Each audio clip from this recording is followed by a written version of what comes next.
Hello, everybody. How's everybody doing? Happy Martin Luther King Day. I hope everybody's enjoying their day off. If you're working and getting that double time, get that money. I see you. Let me just say hi to everybody real quick. Gina, what's going on? Nice to see you. Now, I have what's the stuff that women tie their hair back with? A hair tie? I have a hair tie around my phone and my wireless charger stand, so it kind of like keeps the phone on the stand without it having to balance. Um, so it's going to take me a little bit just to scroll. Give me 1 second here. Hi, High Heels. What's going on? 24. Always in here. I love it. Love you guys. I can tell who the real ones are, just so everybody knows, you know. Teresa, what's going on? I appreciate you coming back.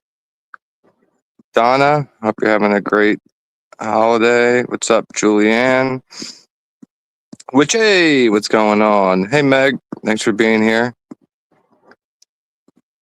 I'm here, motherfuckers. Just make sure that was everybody that said something. Sandra, how are you? I still need my pay raise. Hey, listen, you know, don't think that I'm over here making a killing, okay? Now, because I only go live when, there's some truth to be exposed or something like that, instead of just clickbaiting for bread. I would love for his defense team to show some kind of, I know, Meg, me too. Trust me, you think I don't know you after years by now? Like, we all know each other's like antics. We all know each other's gaslighting techniques. We all do it, and it's just human nature. But like, we've all been around each other, not like physically, but like just to know. Just I know I can tell, like, if somebody changes their name, just the way they talk, yada yada yada. Like, and I think it's pretty cool. When you create like a little, I'm not gonna say army, but like a little like group like that, where you all kind of can fuck around with each other without, have your own little lingo on the side without anybody really knowing. Like, you're just messing around. People think you're actually serious and shit. Like when me and Annie talk, like when Annie comes up here and we get at it, or anybody, me and Dago got at it sometimes. It's you could still have a, because you guys could tell I'm very passionate when I talk, because I don't like to waste time. Like, I wouldn't go live if I felt like I was wasting my time. So when I talk, I'm very passionate because this is my time. Like, nothing's more valuable than time. That's why it just baffles me how many people will sit and brain rot lives for hours and hours and hours, when like, this is your life that's passing by, and you're deciding to spend it listening to this bullshit. Which, again, fine, clickbait. People want the juicy shit that isn't real. That's fine. Here, I'm going to tell you guys the truth. And, it is what it is. If you don't like it, you don't like it, but I can't change the truth. Like, sometimes the truth is like, oh, amazing. And like, but sometimes the truth is just dull, but at least it's factual. So that's what I try to rely on, because if I was in prison, right, like, I would hope that what was being said about me was truthful, but we saw that 90% of what was said in the beginning was complete lies. So they would do that to any of us. They did it to me when I was arrested. Like, I didn't have any criminal record. I didn't have nothing. I had all my firearms legally bought, receipts, purchases of everything, yada, yada, yada. I'm trying to follow the law to the T. And just because they felt like I was carrying my firearm a certain way where it could be considered concealed, but I was obviously showing them and telling them that I had it on me, so that I'm kind of like open carrying, that's that gray area where they decided to ruin my life. So, I've gone through this corrupt system as somebody with no criminal record, and then all of a sudden they want to make an example out of me. $25,000 bail, no 10%. Right. And you're talking about a gun that's legally mine that I bought at Cabela's. So they tried to ruin my life, right? Where, again, like I told you guys, I found out about this spot on my daughter's heart in fucking jail before my daughter was born. And like, this is all from a system that decided to fuck me. You can laugh all you want. It's a true story. I mean, you know, all this shit could be looked up. It's just, it's fucked up. You know, what the system can do to somebody. It is bullshit. And then you guys aren't going to believe this. After that was done and I got off probation, a week or two after I got probation, I went to my buddy's house in downtown Allentown, which is kind of like the ghetto. And I told you I was in a beautiful suit, pink. I remember it was a pink. I had a pink undershirt, beautiful striped suit. I went there. I got a bag out of my trunk, which contained a 24 karat gold blunt wrap. Madden 2020 at that time, or 2019. I don't fucking know. It was back, you know, or no, it would have been. Again, I'm getting confused. But anyway, it was after I got probation. And they thought that I was getting literally like meth out of my trunk to bring into my buddy's house, who I guess house they were watching, or the one across the street. I don't fucking know how they try to justify it to me when they pulled me over. But listen to this. So I go in, we play, we smoke the 24 karat blunt wrap. The only thing I have on me as I leave the house is a like quarter of a cart of THC that, like, you know, I use recreationally, right? So I'm driving, and it's rush hour at this point, and I'm driving on, if you guys are ever in Allentown, there's a main street called 7th Street, and it runs from Allentown all the way past the mall, all the way through downtown. And I'm on 7th Street waiting to get on the ramp, and all of a sudden, cherries start coming out of nowhere. And like, all right, I start moving over, thinking like, you know, they're trying to like get somewhere, yada, yada, yada. Unbeknownst to me, they're on my ass. Dude's at my window with a gun in my face.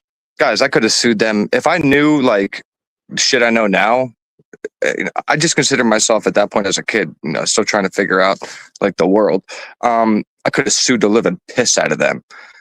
But they literally gun drawn in my face because I dropped the cart of THC I had like down to the side in case for some reason they were like after me. I'm just, you know, high, not thinking right. And fucking guns in my face. They pull me out. There's like 6 cop cars. It's rush hour. Has to be on the fucking traffic cam. Has to be on body cam somewhere still. And I'm sitting there in cuffs, and they're asking me, do I know about hard? Do I know about soft? And I'm like, what? And then they asked me about searching the car. I'm like, yeah, search the whole damn thing. Like, what's going on? And then they start looking, and then all of a sudden they start flipping over these things they had, and they were badges. They went from whatever the fuck they looked necklaces to like badges, and I was like, okay, like I don't like. Do you guys think I'm like a drug lord or something? Like I was so confused.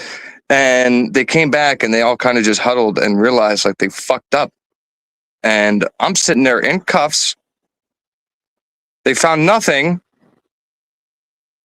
and I was just pulled out of my car at gunpoint because they thought that I brought drugs into a location when,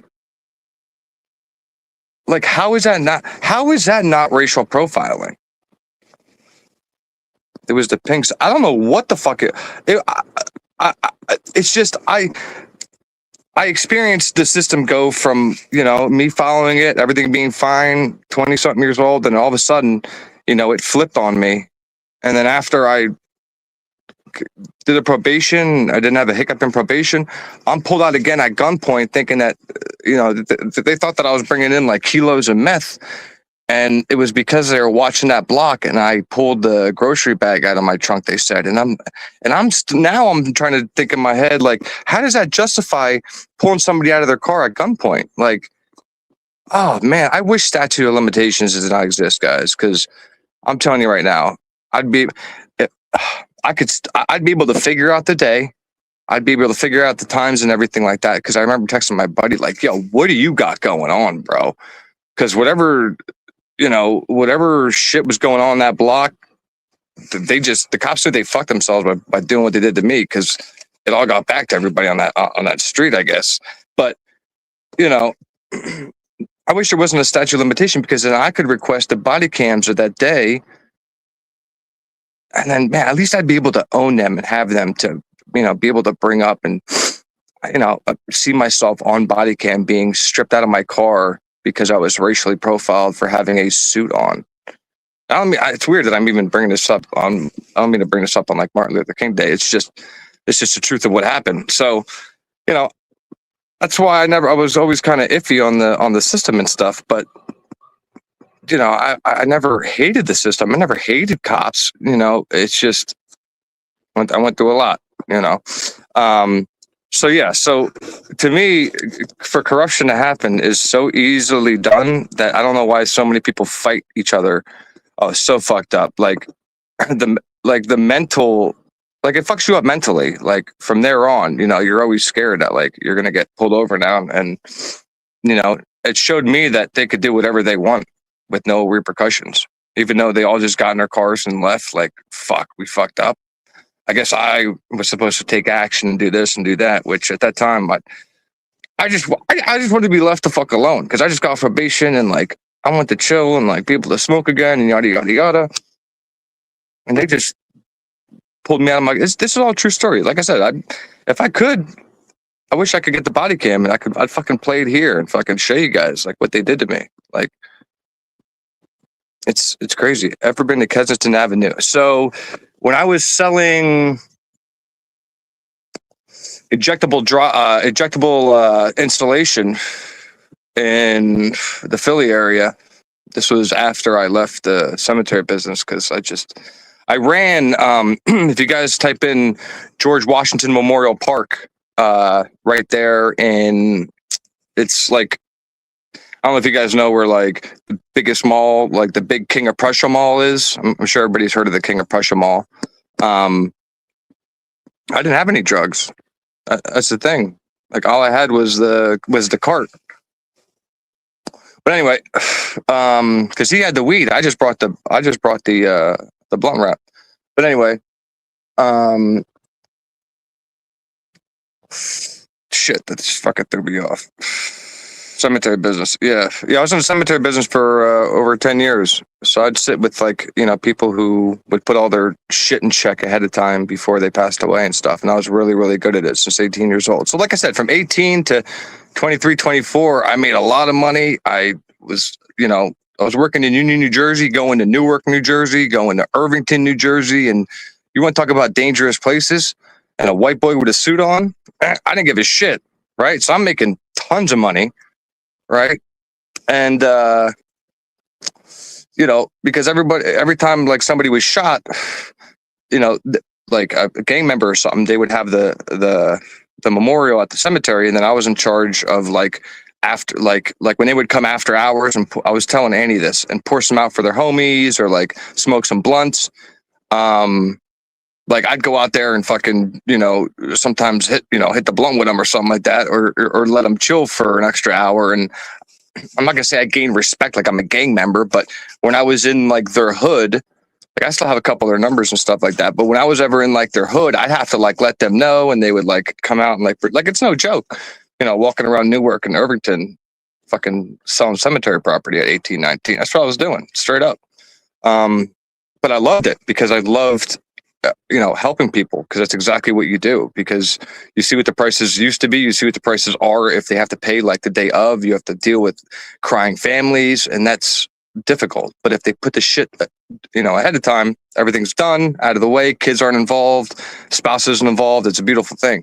So yeah, so again, I tried to follow, you know, by the book my whole life. And, you know, when they did that, and then after probation, they put me on my car. I saw that the system, you know, could fuck your life up at any moment. And any one of us here, like, you know, they can mistake us for somebody. They could, you know, you never know. And then all of a sudden, you know, you're in jail, not knowing what the fuck to do for trying to, you know, abide by the law. And boom. You know, your lawyer, your attorney finds out, yada, yada, yada. Oh, yeah, I always forget to say this because, you know, I just figure everybody would hit the like on the way in, just out of, you know, just out of respect. If you can hit the like, I don't know where we're at now, but if you get the like, if you haven't yet, if you want to come back, don't forget to subscribe. Down at the bottom, I included, I used to just have my Venmo, but I included my PayPal, because I don't know if a lot of people know, but YouTube takes like 50% of donations. So it's crazy how much YouTube takes from creators. So yeah, I included my PayPal down there if anybody ever wants to donate to the channel. But again, nobody has to. But yeah. So anyway, check my email. I'm checking it today, Meg. Checking it today. Let me drop the link because I was talking to Annie a little bit ago. Hopefully she's home. Had her caffeine. I was gonna go get a coffee before I went live, but oh my god, I'd be a chatter machine. It's so cold. Has it been? Hey, I don't know. I mean, other than the people that are in like the west and like in Florida, is anybody getting like a lot of snow right now? I'm getting a ton of snow. I've shoveled like 4 different times. Yeah, I'm not a big coffee person. It has to be cold, Meg, and it has to be like sweet. Redacted. So getting to the topic on hand. Hopefully, let me go pin that. Actually, let me drop it again and then go pin it. So in case anybody wants to come up, and hopefully Andy's able to come up. What's up, bro? How's everybody? Everybody who came in, sorry if I missed you. I just been kind of venting a little bit about going through that situation, because looking up and having a gun in your face after you think that this parade of cops are going after like a huge fugitive and stuff is like probably one of the scariest moments of my life, because if he thought I was reaching at any point and they shot me in the face, like, oh my God, like that was my life. You know what I mean? So, I don't mind it.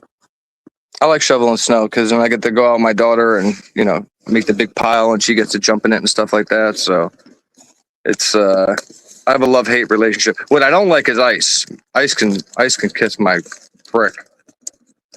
I fucking hate ice. I mean ice like, ice like the actual physical ice, not the deportation. So don't shut me down, YouTube. Snow burns. I like snow, especially around like the holidays. Oh, I need snow. I'm gonna have to put on these gloves here because it's fucking. I don't know what my other glove is. Turn my camera on here. See how cold I am. What's up, y'all? I got the balaclava on, like supposedly what's his name more, but I guess that makes me a suspect since I wear balaclavas. What up, homie? Homie. Can you hear me? Yeah, can you hear me? Yeah. What up? What up? What up, Dago? Dago. So, what were you asking me? Me? Yeah. No, I said we were talking earlier, and I said I was going to drop the link, and you're going to come up and chill, hopefully, because I've been missing chat when I was venting, because I can only see 2 or 3 at a time. So when chat goes fast and I'm venting, I can't like keep up my thoughts. I'm a guy, so like I have that chromosome where I can't do like 2, 3 things at once. I wish. There you go. What it is, what it do. My 2 wonderful people in the world. Good morning, Miss Annie. How are you today? I'm all right. Are you sure? How you doing? Yeah. Okay.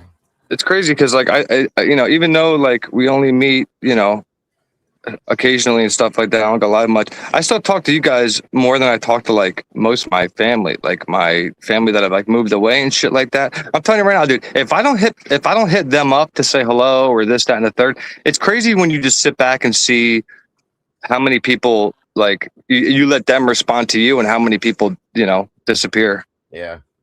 You know what I mean? How's your day? How's your holiday going so far, brother? Get a good sleep? I slept till 9, which is weird for me because I was up till 3. So. Oh shit! Is what it is. I don't sleep like normal. Really?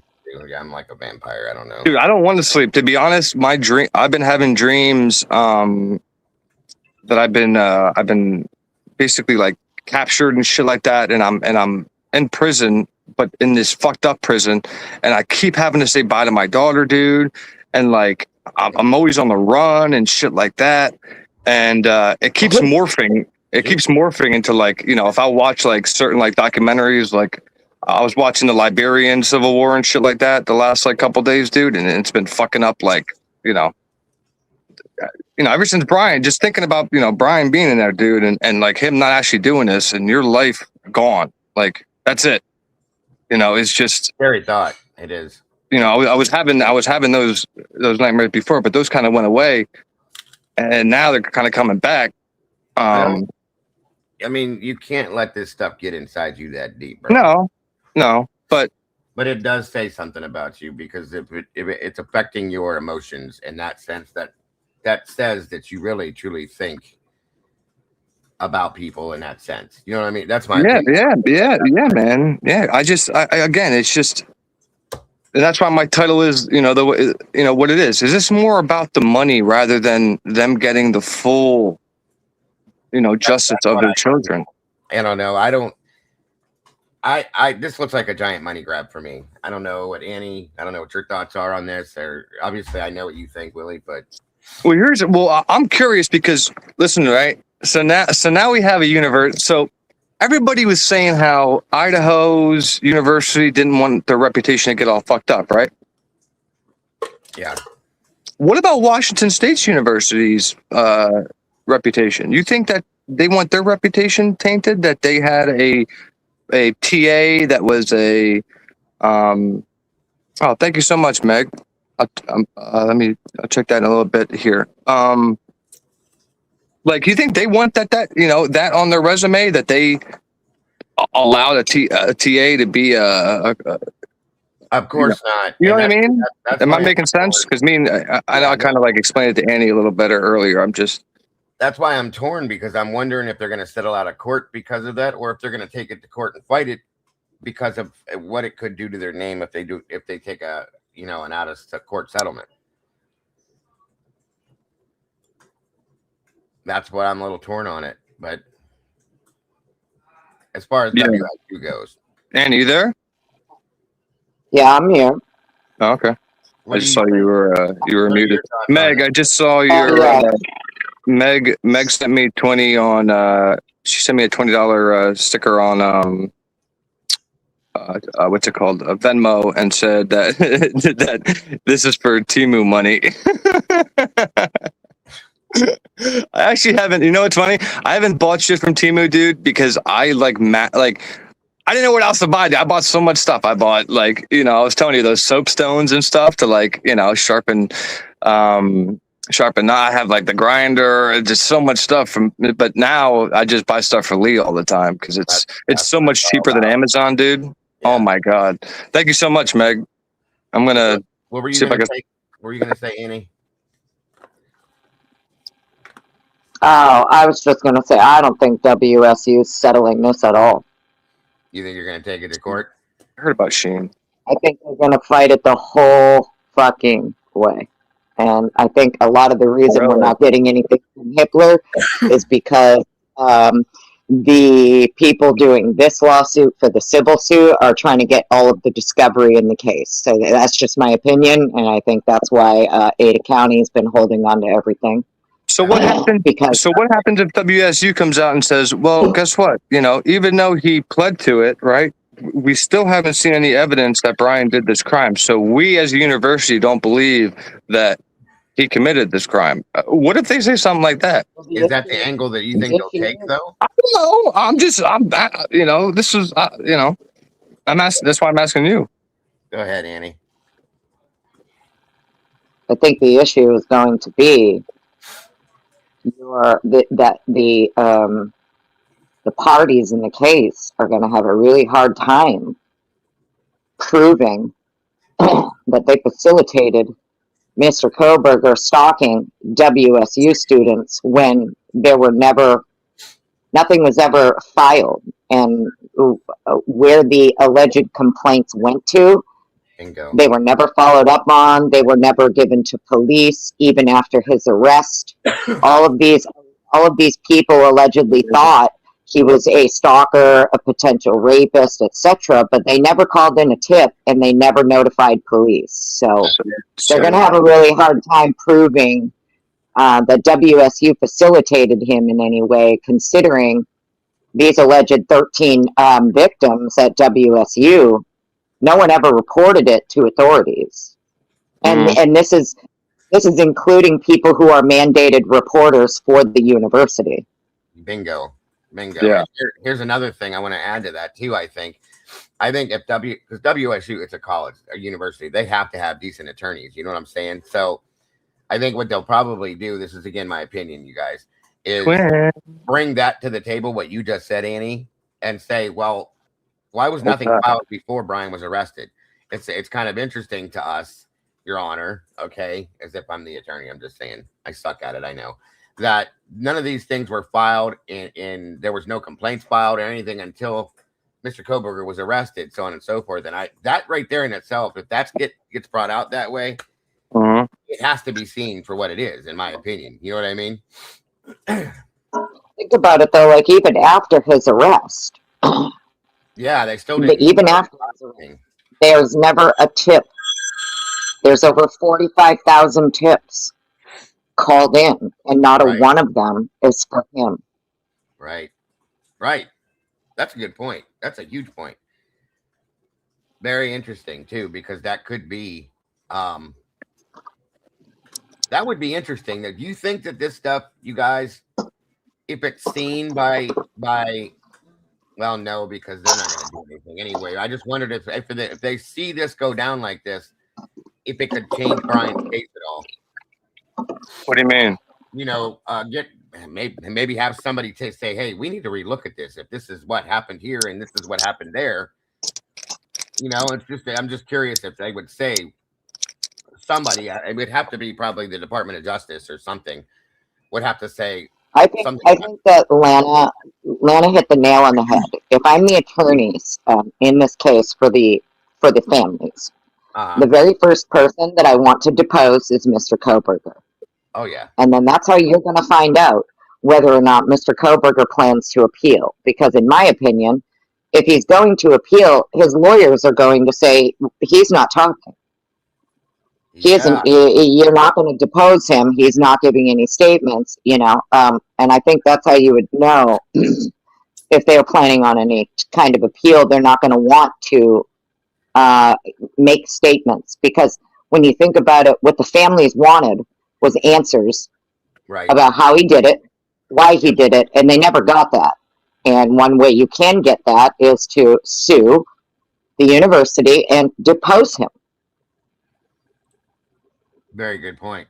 Very good point. So now, I guess my question is only one family suing? Is this like there's a name from each family on the doc. Wow. So all of them are gone. Steve Unsolved, Karen Laramie, Jeff Kernodle, and Stacy Chapin's names are on it all. And it's, I'm pretty sure. Hello. What'd you say? Oh, I'm so sorry, Jago. I would say the hi to Janet. Oh, no. Anyway, I think that all the time. That's funny. Because of the movie. Hey, Janet. But, I think that they had to file it the way they did because Chapin lives in that county. Mm-hmm. I think, and I just wonder how they all got on board like they did. I didn't think that the Kernodles would be. Dude, I want to talk to Hunter and ask him, like, just man to man, bro. How did you get away with walking around with a bloody knife at a crime scene and, like, you know, not even be like a suspect? You know, I want to try to become friends with him. Be like, yo, bro. It's an interesting question. I'm just saying, dude. Like, you roll up and I'm sitting there with a bloody knife and shit. I could tell you whatever story I want. They're gonna at least detain me and this, that, and the third. We didn't see none of that. Right. You know? I think probably the most interesting thing to me about this entire lawsuit, this civil suit, is that the attorneys for the families go into great detail about the systemic problem at WSU that has to do with their pedo, groomer, stalker, predator police. Yes, ma'am. Many of them high ranking. You know, in the fall, August of 2022, you have 3 high ranking who have to resign. And then by November 1st, the main predator cop, he resigns. And I'm like, okay, so 12 days before this crime, literally just a couple months before the crime, you have 4 high-ranking WSU police officers who have to resign because of their sexual predator behavior and their grooming problem that they have there. So that to me is more interesting than anything else. Yes, my ma'am. God, out of the whole lawsuit. let's get the legs up.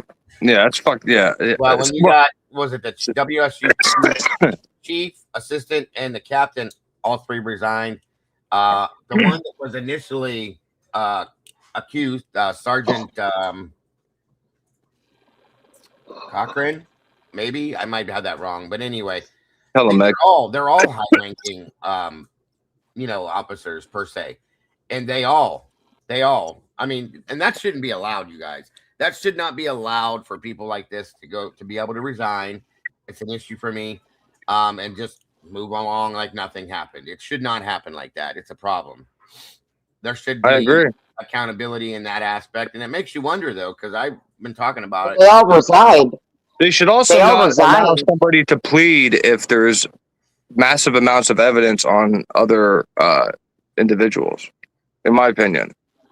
Just be able to take the fall for. I think that they all resigned prior to any disciplinary investigation being concluded, because you still get, that's how you keep your pension. That's how you get to keep certain benefits and stuff, because that's why they did it, in my opinion, just to be able to keep their pension. I'm telling you right now, Brian had no fucking idea. If he had to give up the location of the knife, right, for all this to like go down, it wasn't gonna happen, bro. Well, he can't. He had no idea where the knife was. He'd have no idea how anything went down, because that's why they didn't ask him. Yeah, I agree with that. But with what Annie said, 100%. I've seen that happen before. You know, maybe they didn't ask him because maybe they didn't ask him because they already know who he didn't get in his car, bro. Right. Exactly. So they had so they knew that he didn't know nothing.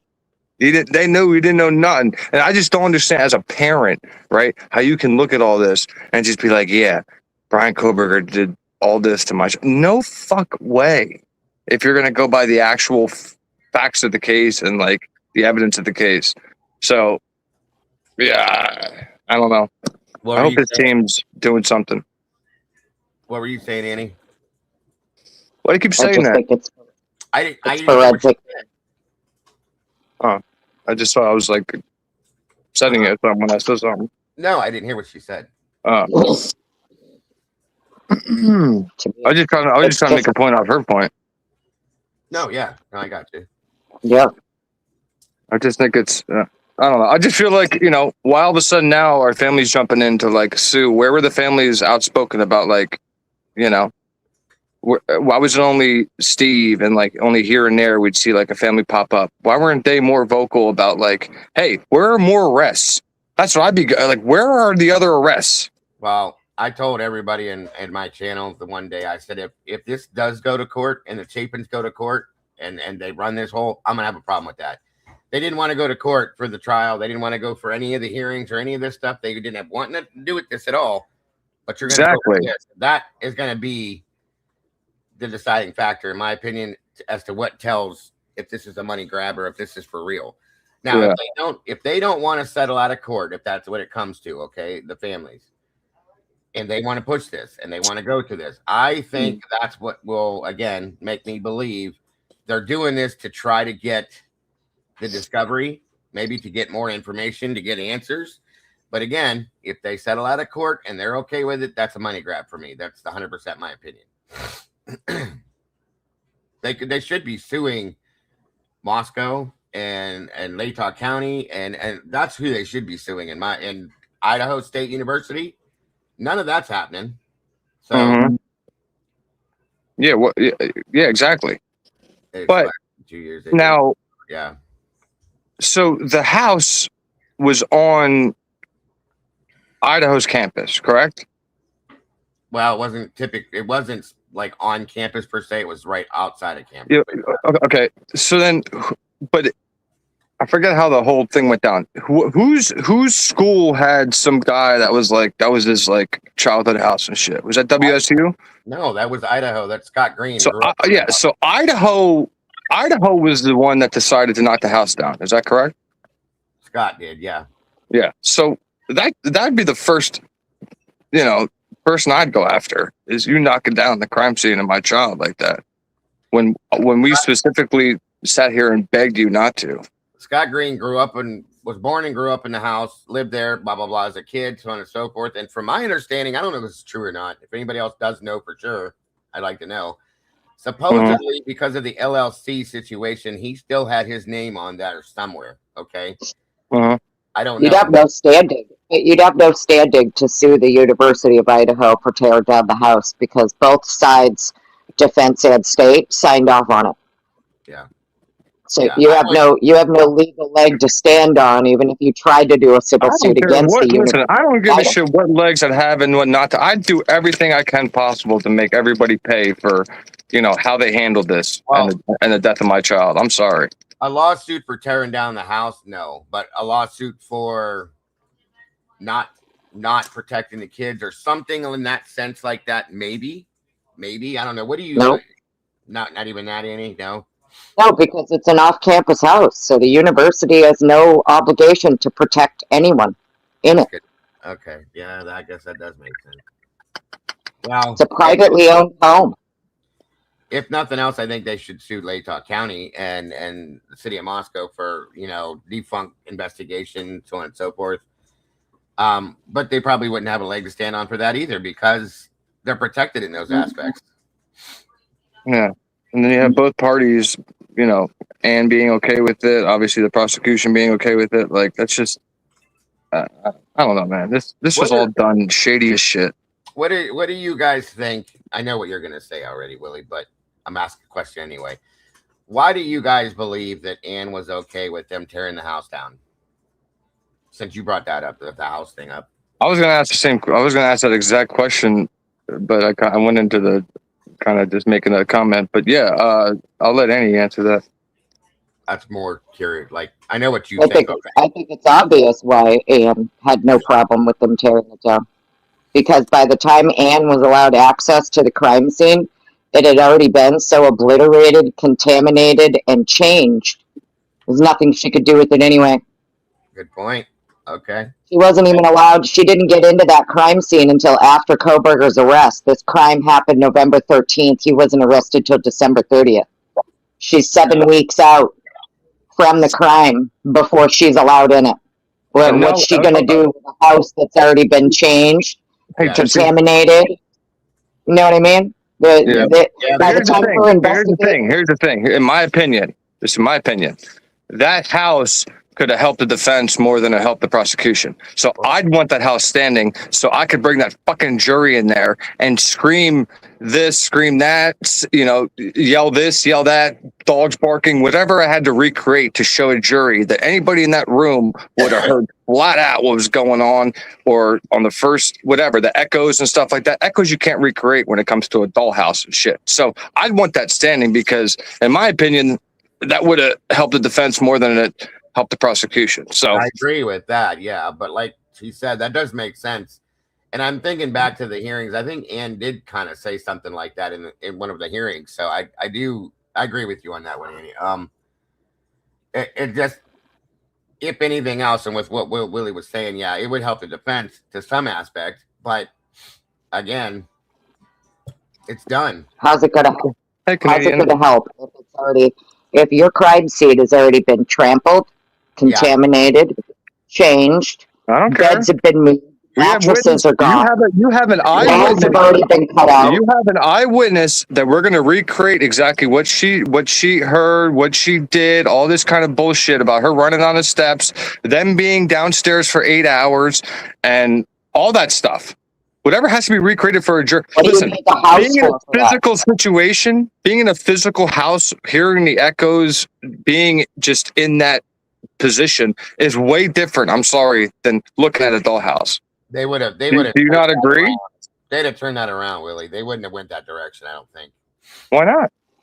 I don't. Well, think because this is why you have videos of the crime scene. This is why you 3D scan the crime scene and you take videos.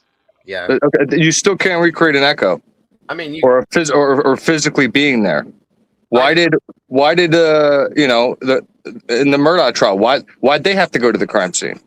well, a lot of places, a lot of cases do that, but this case, It depends if the jury asks to Yeah. go. Yeah. Exactly. Okay. Exactly. So you strip them of that opportunity. Is my point here? well, Mhm. It's not well. It's the fact.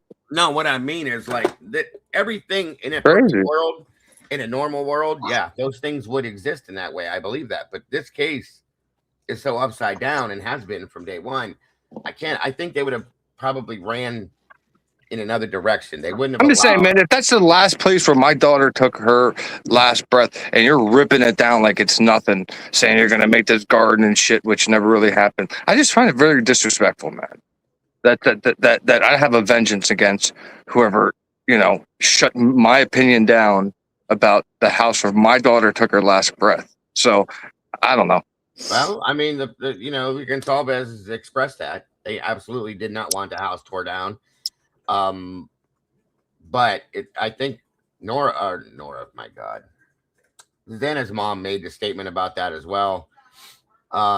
But those are the only two people I ever heard express any thoughts about the house being tore down. So I mean, I agree. I thought they should have left it, but Annie's got. That's what I'm saying, Jesse. If this was secluded to 2 rooms, why would so much have to be destroyed where a jury wouldn't be able to go in? So it's bullshit that it was secluded to 2 rooms, in my opinion. Because we saw the what's it called, the whatever blue. I want to say the wrong thing. Black. You're right. It wasn't just those 2 rooms. I agree with that. I've always said that. Yeah. But that's what they told us. In the courtroom, it would have been just those 2 rooms, which is why they made the 3D model the way they did. Oh.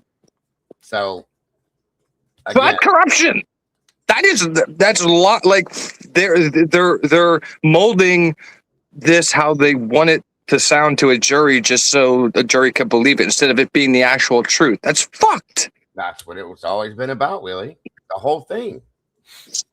Oh, it's so dirty just thinking about it. And that's why, you know, maybe I have these fucking nightmares, because this is a reality that somebody's living that I fucking, like I said, dude.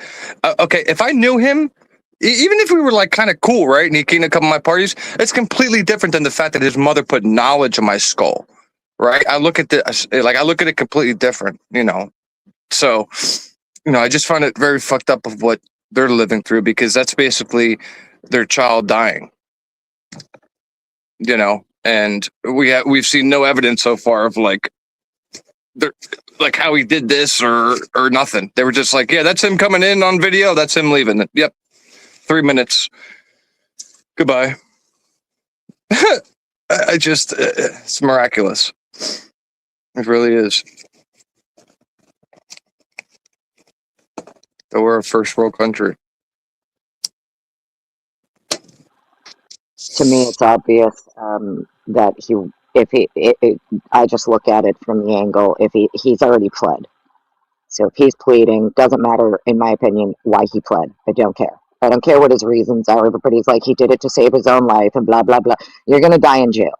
So you didn't save your life. But here's the thing. If he's being told straight up, you know, listen to your attorney and nobody else, and she's coming to him and she convinces him that this is his, you know, whatever, and he's sitting there confused because the whole time she's been, you know, telling the judge that she thinks he's innocent, yada yada yada. He's sitting there, you know, who knows how this went down? I'm just saying, like, I don't know why. Obvious he didn't. If he is involved, he didn't get in his car.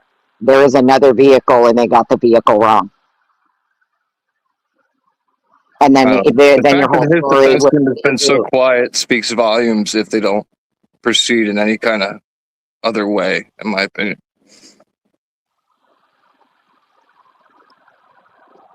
Coming on saying nothing was a pussy move. To me, it's like one of 2 things. You either aren't involved at all, or you are, and there's other people with you, and you didn't get in your car. She don't like that piss, Julie. Can't give you that. She didn't look as pissed as what's her name? What's that attorney you like, Annie? Bicca. Massive. Yeah, or Matt. Yeah.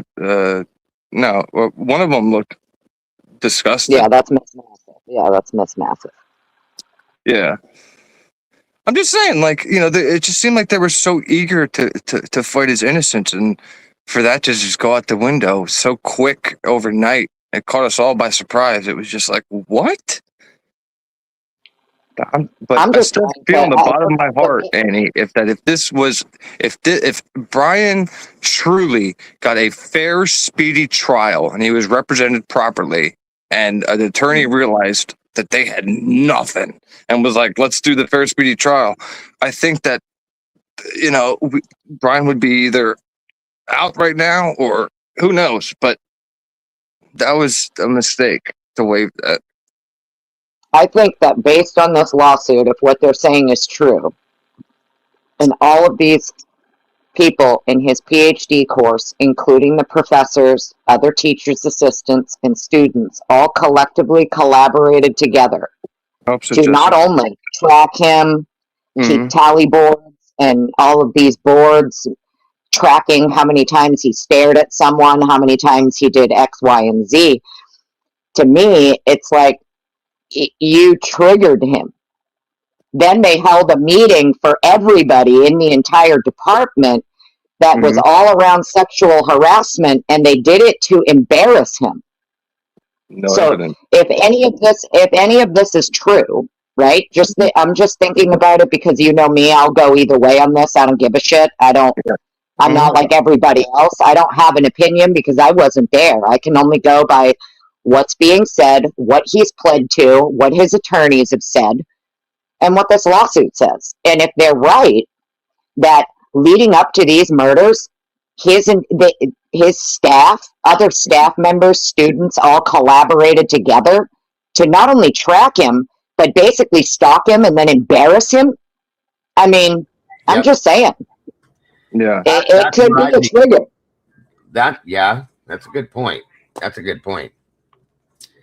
I'd be going if there was a way to do. I think he should be suing them. To be honest with you, but it would never work because of where his position. But there was definite harassment. There was stalking. There was many things that shouldn't have been They done. all collectively agreed together to target Here's an here's autistic here's student. Thank yeah, you. Bingo. yeah. There you go. You just said it. And that when I started reading through that, I flipped out. You guys know how I am about the autistic shit. And I Yeah. pulled up the American Disabilities Act and I started reading through it. They absolutely violated that multiple times. Multiple Mhm. times.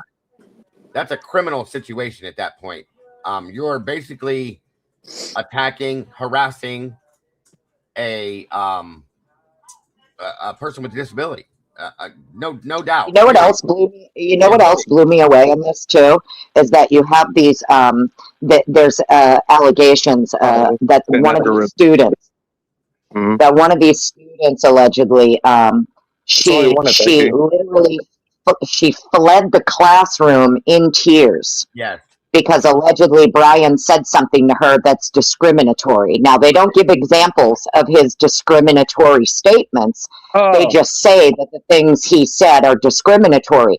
And I'm thinking to myself, you're an adult in a PhD course for criminology who's fleeing the class in tears because some guy in the class said something that hurt your feelings. Grow up. Maybe you shouldn't be right. Maybe you shouldn't be, criminology is not where you should be then. Yeah, and It just seems to me like a lot of these complaints were coming from people who are trying to lodge complaints because someone hurt their feelings, yep. yeah. not because the person's actually doing something that is against policy, but because they said something that isn't in line with the, not telling the narrative, in my opinion. And when I read that, Annie, I said the same thing. I said, this child, that's what I call her, needs to grow the fuck up. Okay. I Yeah. said, you're an adult now. You're not mommy's little baby. Okay. And he said something that embarrassed you, is what it probably was. And what he truly was probably doing was correcting her when she was wrong about something, because he does. Or he could have just said something literally like, "Men can't be women." That's enough to make the entire class literally turn against you and find any fucking way to get you out. Because do you get what I'm saying? They'll kill you for that shit in some parts of this country. We're saying what?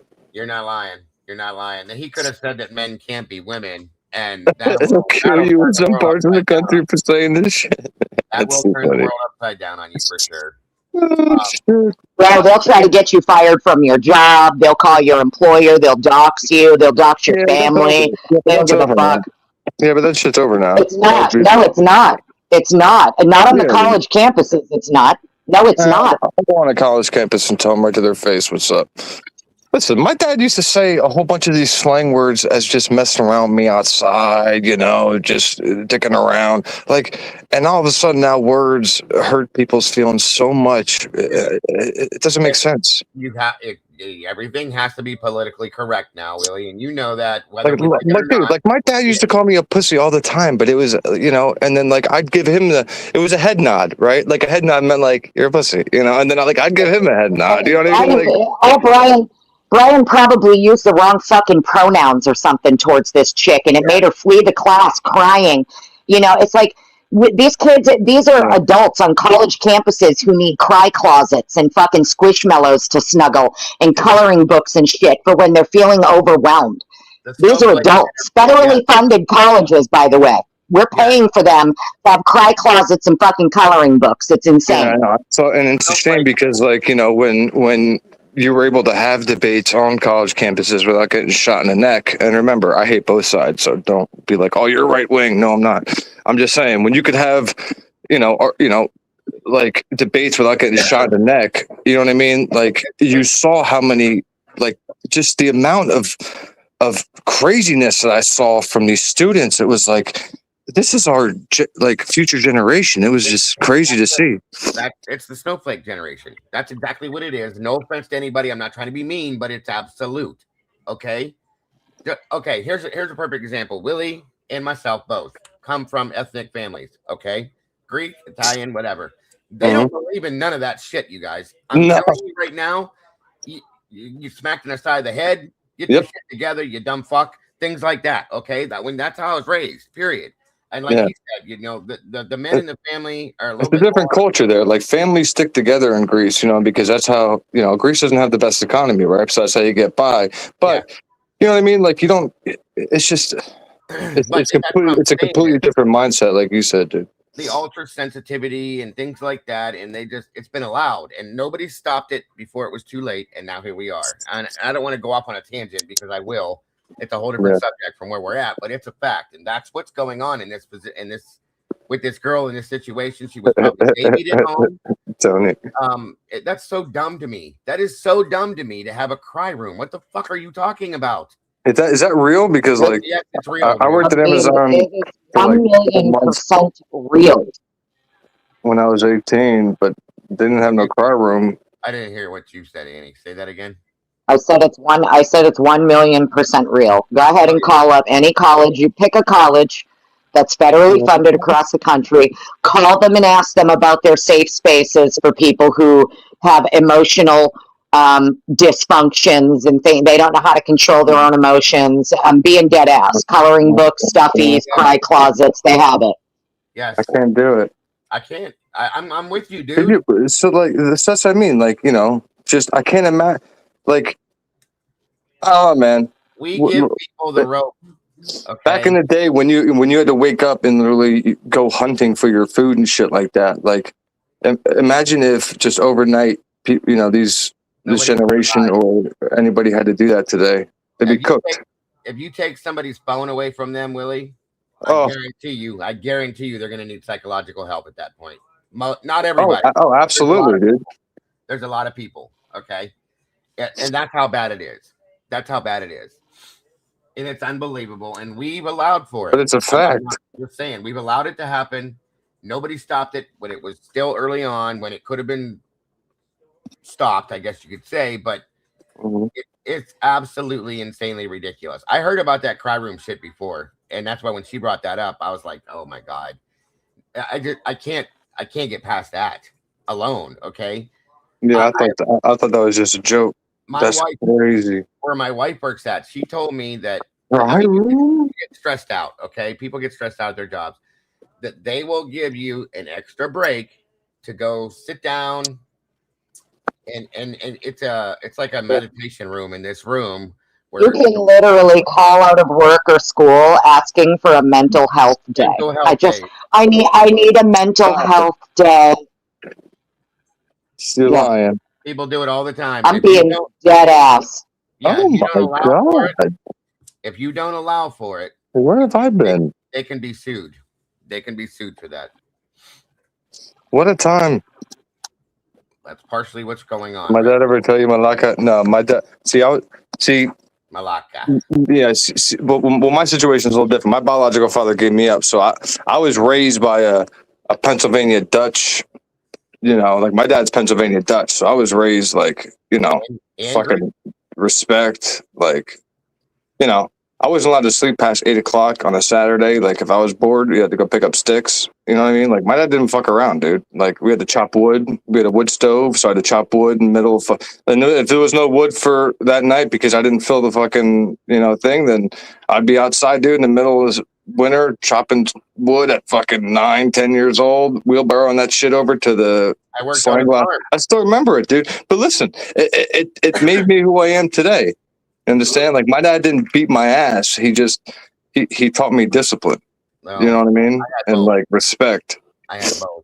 My mother was. But now, if you try to do that today, dude, fucking they'll call DIFUS and shit on you. You can't even raise your voice at your kids nowadays because they teach kids in school that this is abuse, that's abuse, this and that if you feel that you're in that situation, that you can call and you'll get help. Mm-hmm. My mother, I tried that shit one time when they first started doing that shit. And I told my mom, she was yelling at me or she smacked the shit out of me or something. It was my fault because I was being bad. And I think I was like 10 or 11 years old. And she was like, you want to call who? She was like, here's the phone. I'll dial the number for you. You go ahead and call them. And then she whooped my ass again, period. Exactly. And then my mother was Greek, dude. I remember she broke a wooden spoon right over my shoulder, and I just looked at her dead in her shit, like, what the fuck? Yeah. I mean, it is what it is, and that's all it was, dude. Now, because you can't discipline your kids, and I'm not saying you guys that we should be beating our kids. No. I'm just saying what I broke that chain. I broke that chain. You know what I mean? Because I didn't like it, right? But I like what it made me into. But I'm trying to do it a different way with my daughter, because there's no way I can land a hand on my daughter and sleep at night, dude. And like, I get the time the I same have way. nightmares about that for fucking ever. Same way. There's different ways, but I never believed in it. Go sit in timeout. That's not going to solve. No. I don't know. Much of anything. There's different ways to do things, but I did get my ass whooped here and there. My mother didn't beat the hell out of me, but she did discipline me. Yeah. But to me, like if we go to like the gas station down here, right? Like every time I go down here and buy something, right? If I go in and get gas or something, the guy behind the counter will give her a lollipop, and if if she doesn't say thank you, like I'll just freeze and look at her, and she'll know to look up and and I want that to just be a habit, so when she's older, somebody holds the door open for you, all that shit's important, dude. There's so many kids today that have no respect, well, I've said this millions of times because this is what's parenting now. Okay? Yeah, I know. I'm starting to get scared too because my daughter was bought a phone for Christmas by her grandparents, and now she's playing that Roblox shit with. Get her off that shit. Get her off of it. Yeah. Dude, okay. Well, hold on. I have it to where she can only talk to her cousin. Doesn't matter. Same age. Yes, it is. Yes, it doesn't matter. The way I have it. No, it doesn't matter. They can still literally come up to her in the game. They can attack her in the game virtually. Oh yeah, I've heard. Yeah, but she's only playing. Yeah, but she's only playing with. She can only play with her cousin. Like me and my sister have it, because it's her cousin. So I only have one sibling. So me and my sister talk, and we have it set up to where. Oh, they're getting ready to turn Roblox into it's going to be like a fucking Tinder for kids, bro. There's a lot of pedos on there. Yeah, well, that's what I mean. I know the whole shit with Roblox. That's why I have it set up the way I have it set up with my sister. So it's only, they can only play together, just them. So Whatever she the can't fuck, play with anybody else online. no, fuck no. Okay. Well, that's what the problem with Roblox is. It's really bad. Yeah, exactly. I don't want no outside, no outside noise. I read a story about a year ago about an 8-year-old little girl that tried to take her own life because somebody was bullying her on that game. And they told her she was dumb. They told her she was ugly. They told her this, that, and everything else. And that's what she needed to do. And these kids that were doing this were like 14 years old. So at that point, no, no, I can't. Isn't that where the whole 6-7 shit started? It's sick too, because it's sick too to think that like these kids can't even, just be in a safe space inside playing video games where you have pedos like coming up to them in video games. Like, what the fuck is wrong with people, dude? Well, I'm not even kidding you. I took away all internet other than for school probably about 6 months ago. 7 months ago. Best decision. I don't want her to rebel. Like, I don't want my daughter to rebel. So, like, what do you mean rebel? You have to tell her the truth. It's a bunch of child predators out here, and I'm not letting you accidentally get found by one. Sorry. When you are old enough to get a job and pay for your own phone, then you can do whatever you want on the internet because you're paying for it yourself. As long as I'm paying for the internet, you're only going to use it when I say you can. Sorry. Yeah. That's what Jesse, that's the dumbest shit I've ever heard. I'm so sick of that 6-7 horse shit. I still don't understand it, and I never will. I did that with Caden, and he didn't start. And I know this sounds harsh, you guys. He didn't start being able to get on and play his games and all that bullshit till he was 16 years old. And I was still listening in the background whenever he was doing certain things to hear what was going on, because he was bullied a lot because of his autism and all his other shit. And I just wouldn't allow it. The internet was not a thing for him. And he didn't get a phone till he was 16. And he didn't have internet access on his phone. He had a phone for a phone. That was it. But what's crazy is, like, I remember being on like Xbox 360, right? Yeah. And hold on 1 second, I'll be right back. Right. Now, it's gotten crazy, you guys. It really has. And with my grandkids, like my granddaughter, which a few of you have seen before, she started because her mother is an idiot. Sorry. She's just on my daughter. Her mother was allowing her to watch YouTube without watching what she's watching. So she started saying certain things. She was watching all these makeup tutorial things. Yeah. And some of these other things. And she started saying certain things and doing certain things. I caught her one time doing this whole like posing thing in we have like a full length mirror on our closet door at the bottom of our living room stairs. Hey, aesthetic. I was watching her like, what the hell are you doing? Like, and she's like making like provocative like poses and stuff. And I was like, whoa. She pulled her shirt up and like showed her belly button I said, and then she started she has a tablet, and she was like, you can take pictures on it. And I said something to her dad. I said, if you don't fix that, I'm going to drive to her mother's house and I'll probably be in jail because I'm not, no. And there was a conversation had, and it was a problem because her mother doesn't pay attention to her. And no. And at 7, 8 years old, you're doing shit like this. That's the problem. Yeah, exactly. You don't need to be watching YouTube at 7 years old, unless you're watching like the kids shows, and even those I still have issues with. It's crazy. But that's all, and that's all I allow. Like, I have it monitored and shit. Like, dude, I don't mess. Like, because I'm telling you what, if anybody ever breaks through the wall and dude, I'll track them down and literally tie them up, and like. Oh, you know me, dude. I'll tie them up and take them to and literally hog tie them and drop them off at the police station. Like, they're all using VPNs and they're mostly in other countries. Yeah, well, I'll hire people that fucking will find them, and then it's only a plane ticket.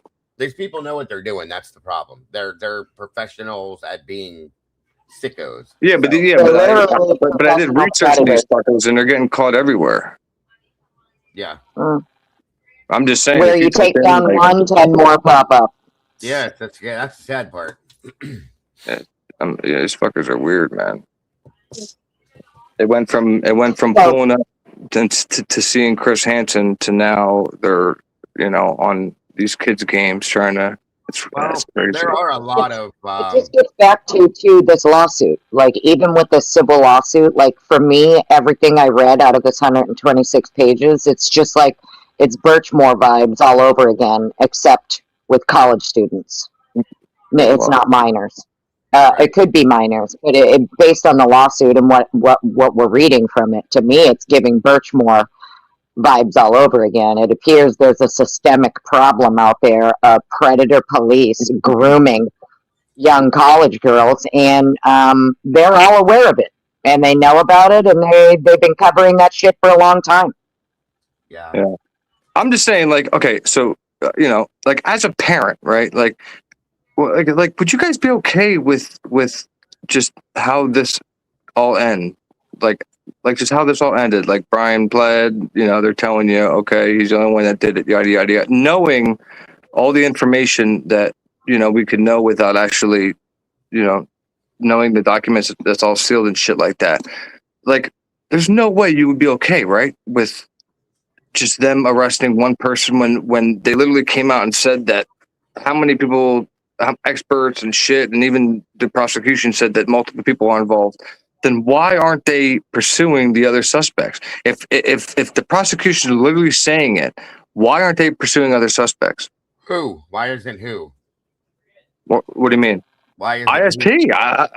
Anybody? They have the fucking samples. Because they're not supposed to, Willie, obviously. Or that would have happened. That's crazy to me. Well, of course it is, but that's why we're all talking about it still. I bet.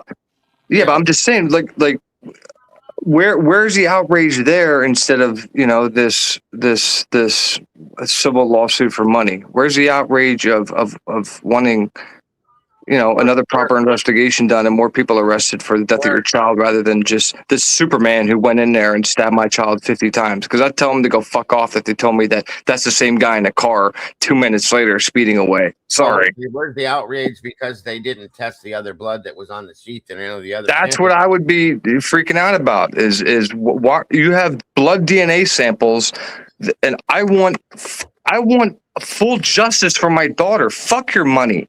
Dude, I'd take the money that I win in a lawsuit and I'd hire, whatever to make them give me all the real evidence. And listen, if it went against what it is, then I'd advocate for Brian to get let out and for them to pursue who the actual suspects were. Whatever, whatever it entails is the truth is the truth. But that's not in the perfect world, sure. But you know what? Look, this is the perfect reason and example as to how and why. This happens daily, folks, with many people daily. It's the same story over and over and over again. 100%, not just Brian. There's a coroner in this book that put multiple people in prison just because they wanted to, just for lying on the stand. That didn't do it. I mean, it's a daily thing now. It's normal. It's unbelievable nowadays. That's why we're doing what we're doing as far as advocating, because it can happen to you, Willie, Annie, myself, or anybody else. And truly, it doesn't even matter, in my opinion. We're sitting here preaching about this, doing this and doing that. Yeah. But and like Annie said, and you kind of, and I kind of like, understand where you guys are, because you guys know more about it than me, about how they kind of took advantage of Brian's obviously not, all there in some aspects, right? So they kind of took advantage of a mentally, handicapped person. Yes, and if he was just following what's her name's telling him to do, and she's telling him this is in your best interest, and he's sitting there confused because he thought that they were, all about his innocence and stuff. Who knows? Like where his mind was at that time. Well, it's sad. He does know that stuff though. So, oh my God. Yeah, but when you're locked up, I'm just saying, when you're locked up like that, dude, like it takes a toll on your psyche. And like, we don't know. I mean, he's never been locked up in a cage like that. So we don't know what kind of toll that took on him being in there for that many 2 years, 3 years, whatever it was leading up until that. And who knows what they're telling him. Like if you go, if God forbid you go to prison, this happens. And these, people are telling him this, somebody's getting in his head. I don't know, anything can happen, overnight. So I get it. It's just, it's just, I'm just saying, like, this is what. Okay, let's take that for instance, real quick. Mhm. Brian goes to prison. Within days, if even days, it was probably the first day he was in there. Somebody takes pictures of him and puts them out to the world. Okay, Mhm. that person, and it's illegal. That's federal. Okay, you're. It's just not good. You can't do stuff like that. Period. So they say they look into it. They find the person that does it, and Better do something they then. resign, so there's no consequences. In what world is that okay? Hey, thank you. That's the And- problem. And right in there. what case? And in what case? I mean, okay, so there's 125 people here, right? So we've all watched. Every single person watching, every single person up here has watched documentaries on, murders and stuff like that. What case can anybody bring up right now in the chat or up here that they leapfrogged blood DNA and went with this DNA that they had to jump through 55 hoops to figure out whose it was, build trees and break laws and shit like that? What case have you seen where they did that? Well, oh my god.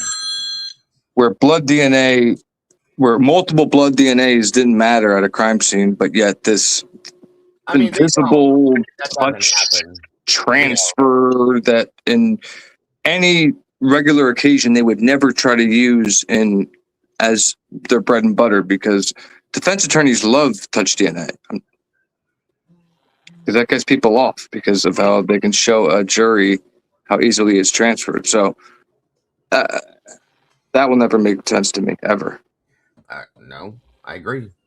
None of it Until does. unless it was a corrupt case, maybe. Amanda Knox. That's a good point, which he's right. Yeah, Amanda Knox. That situation was insane too. Was that a clean case or a corrupt case? Like, not even close to clean. I got. I want to check it out then. What's Amanda Knox? Pretty wild situation. Yeah. That's that girl who stabbed her. That's a girl that Italy. It was the case out of Italy. She stabbed her best friend who was sleeping with her boyfriend or whatever, allegedly. That's why she stabbed her. I think that's what they said her motive was, because she found out that her friend was sleeping with her boyfriend or something. Yeah. But it was definitely corrupted, 100%. But there again, you're in another country, different laws. It is what it is, but it was still corrupt as hell. The whole thing, it was nuts. I think that had something to do with the bartender or something like that. And oh my god, that's been so long. And if I remember correctly, they found like multiple people's DNA on the victim, around the victim, something like that. Other people's DNA, like on the weapon or something. I don't remember the whole case fully, but I think at one point they were trying to accuse her boyfriend. And her. And then she's the one who ended up going down for it, if I remember correctly, and the boyfriend didn't get charged. That is what I believe. Yeah, I think that is how it happened. I can't. It's been so long with that one. But she was held in Italy for like forever, and then the whole thing was it was very corrupt. But it was also Italy. It wasn't here. Right, and that's why I said different countries will have different law. Like you can go to foreign countries and they don't care right or wrong. What up, Cat?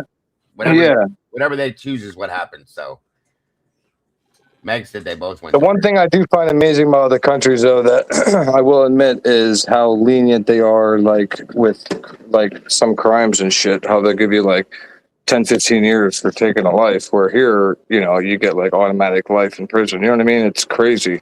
Well, I think judges pick and choose sometimes too, because I'm just talking about, like, if you look at, like, say the UK, right?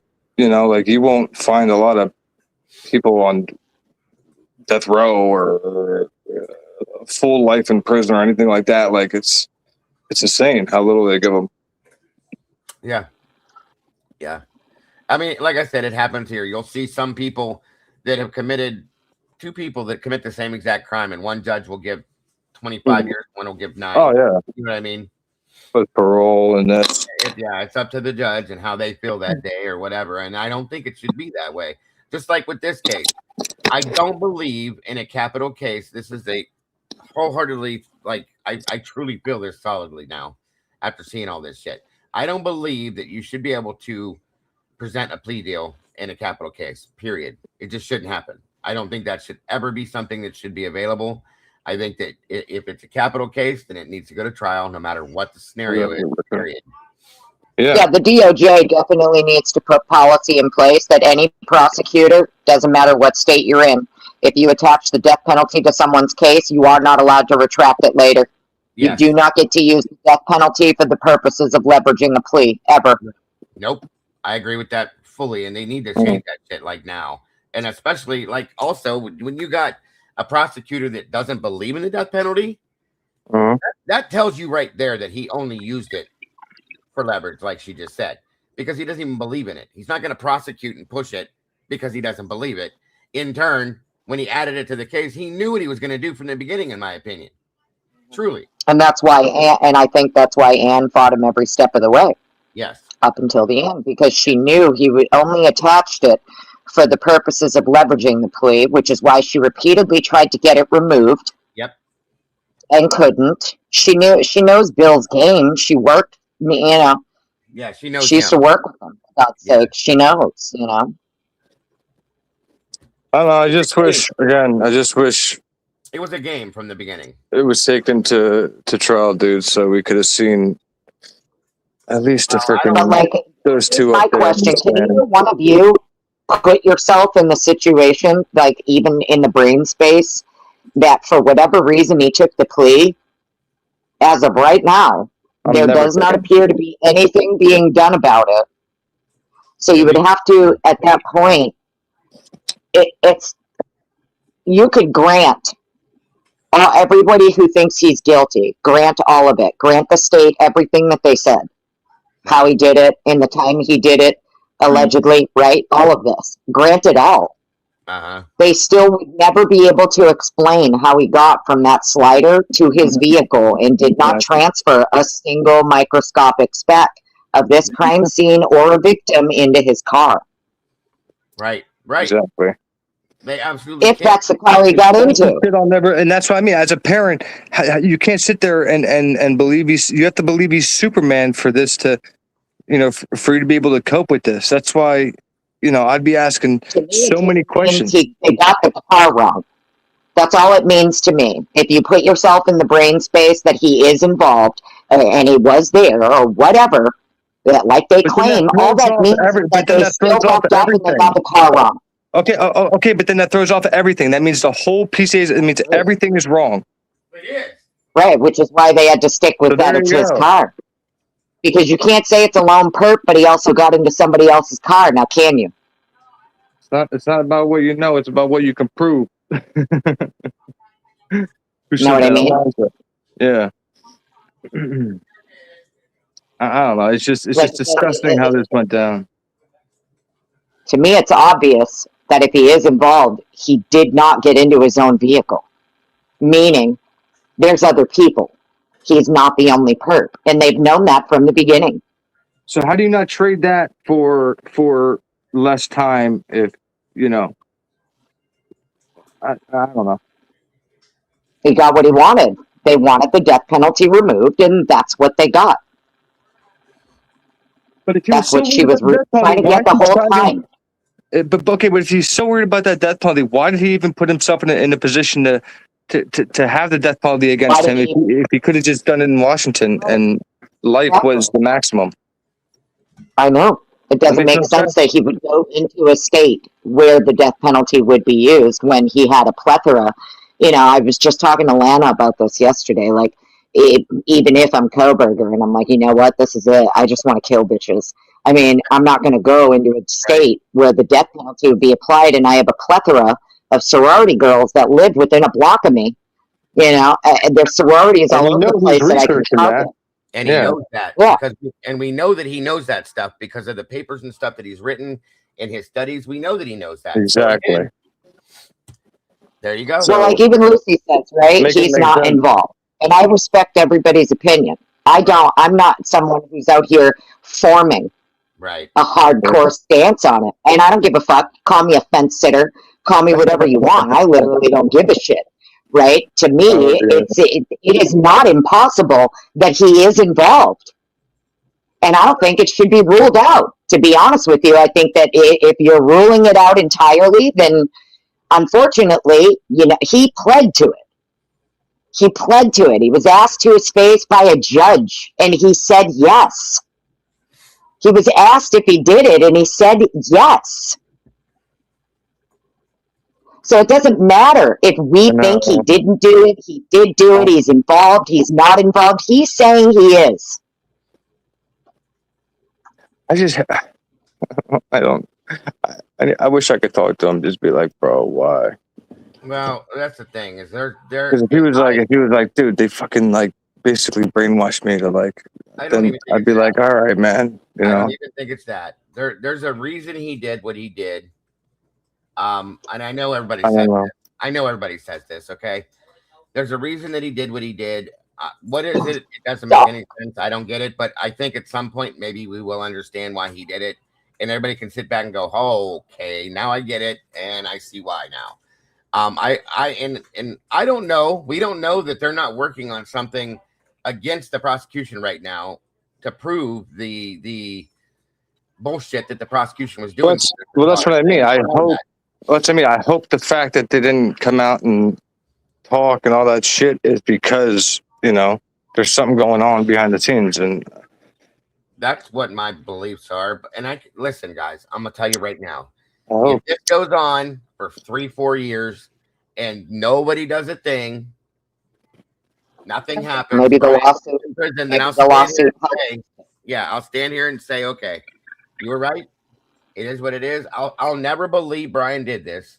I'll tell you right now, unless you show me some form of absolute proof that guy did this. I just can't. What I know of him, what I know about him, what I know about the situation, I cannot envision him committing this crime. I just can't. I don't know why I can't process it. I can't. Me neither. But especially the way that they're saying, no way. There's no.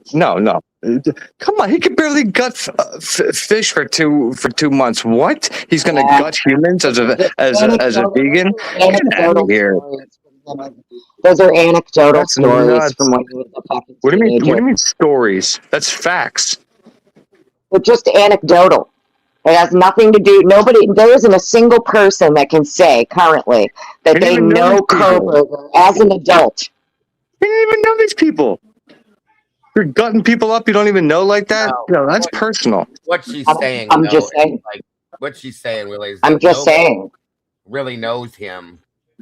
I get it, but and that's a good point. I get it.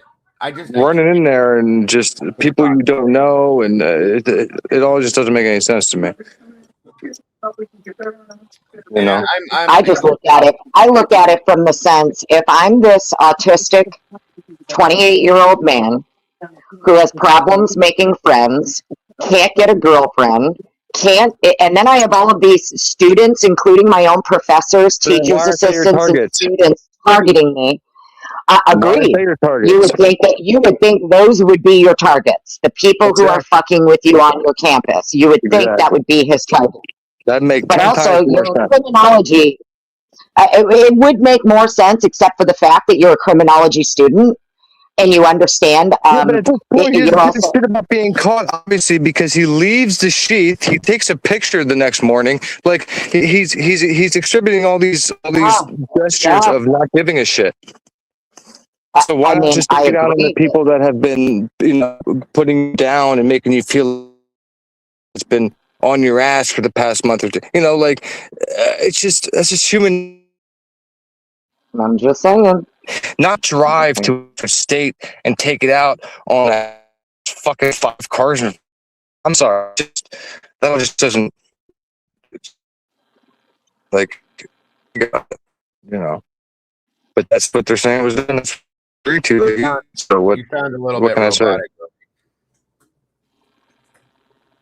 Did you? You're breaking up. Yeah, you sounded a little robotic. I don't know if you're having any problems or not, but I'm just trying to say that, like, I have no problem. My mind has gone both ways. From him not being involved at all to I I'm just can saying, actually. where's the paperwork though? Like, where's the evidence? Well, If that they, there isn't any of course, but but they were taking him to trial, so there has to be some, right? yeah, were they though? Were they though? I thought They weren't. I don't think they were ever Never meant to going go to to trial. trial. That's my This opinion. was never going to trial. I don't think it was either. What's up, Doc?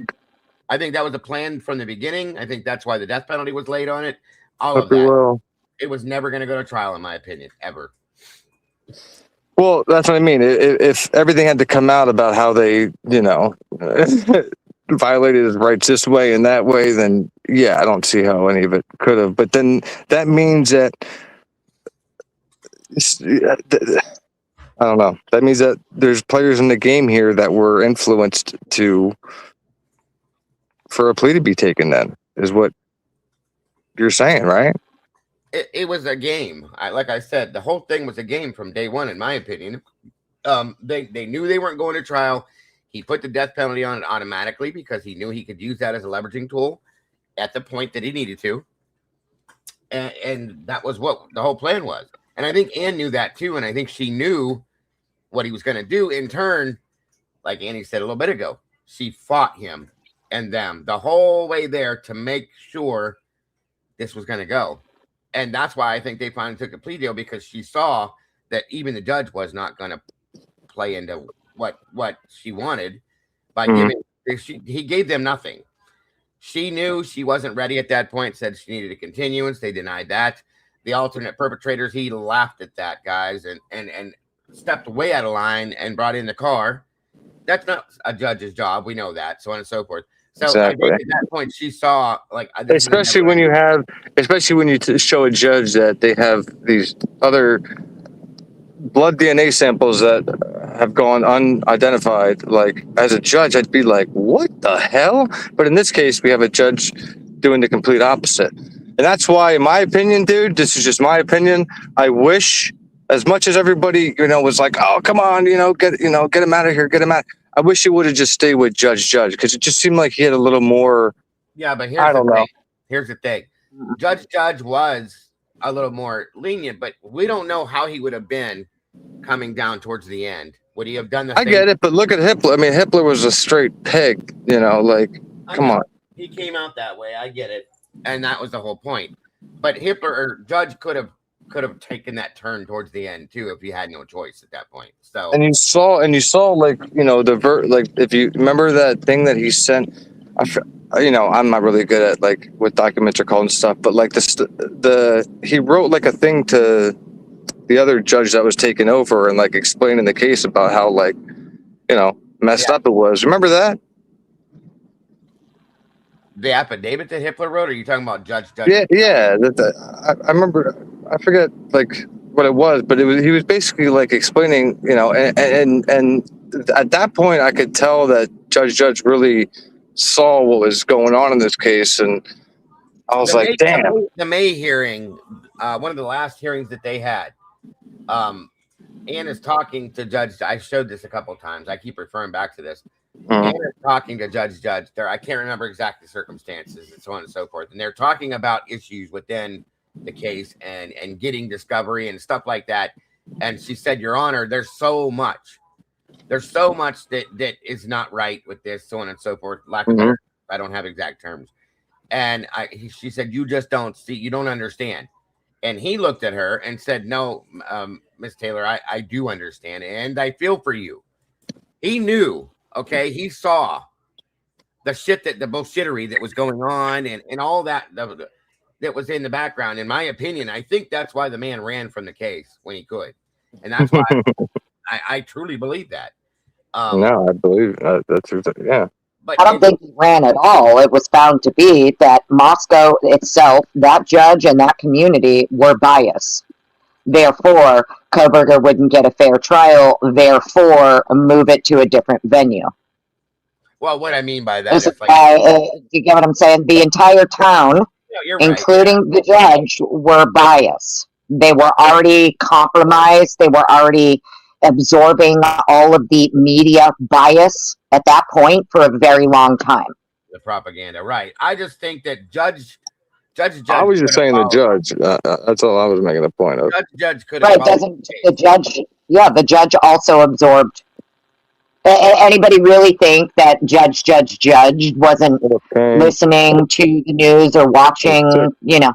Oh, of course they know. They know. I just that's what I meant by running from it. Like he could have followed the case to Ada and he chose not to, and I just think that could be part of the reason why, because he knew it, you know, like you said, the bias, the propaganda that's out there, the court of public opinion, all that stuff, the direction it was headed. But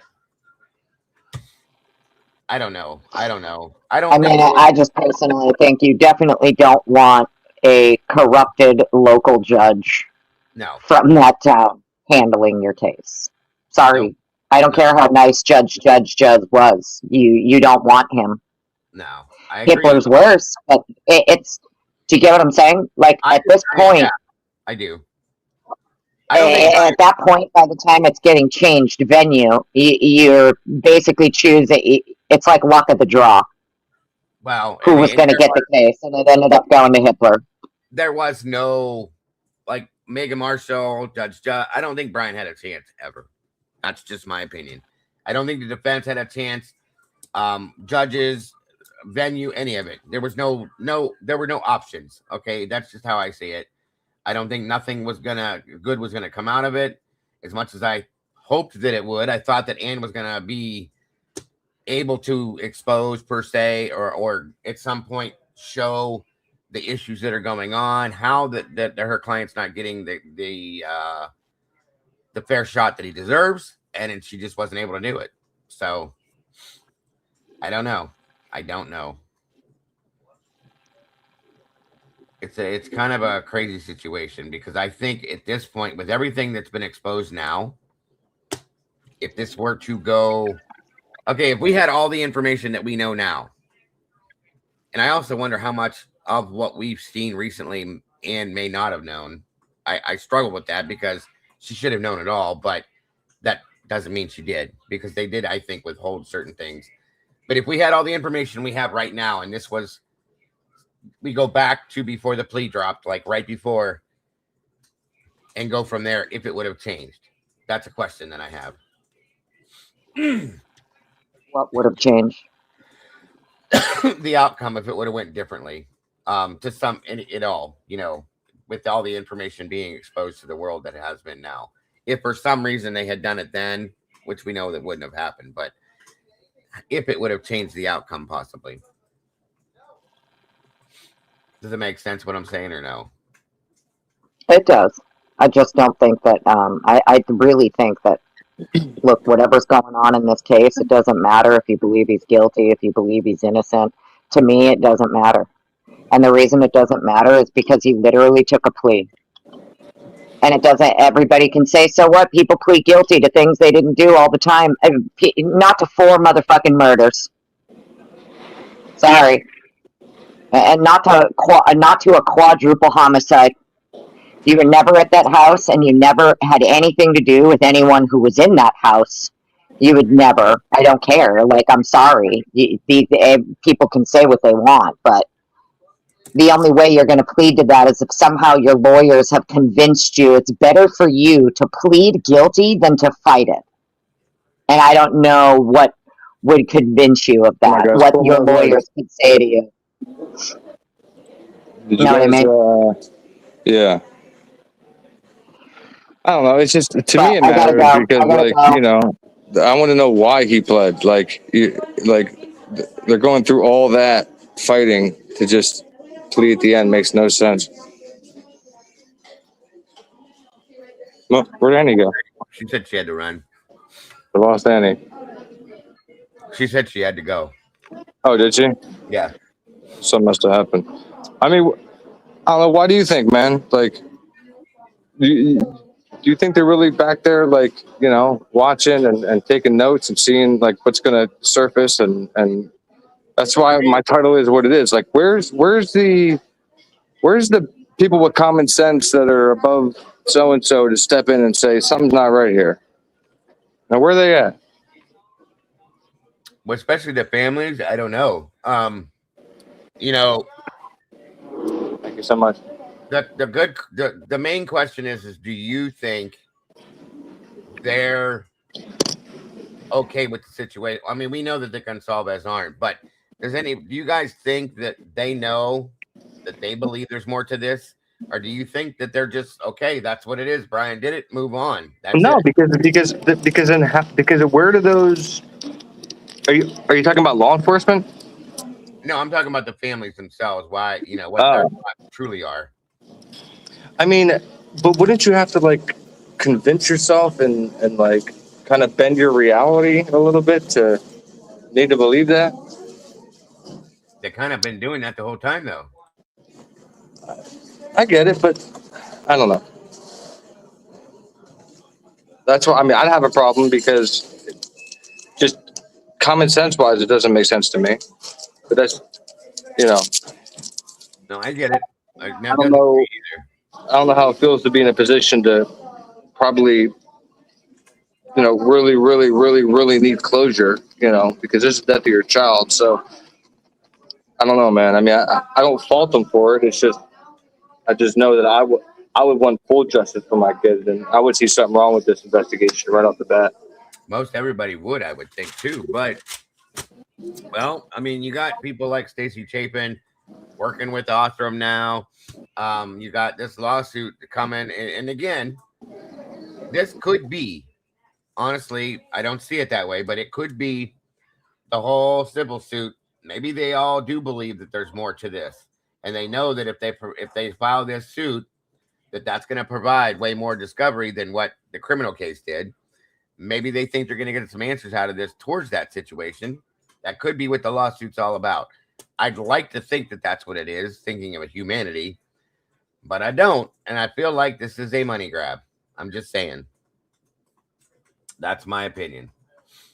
And I hope they prove me wrong.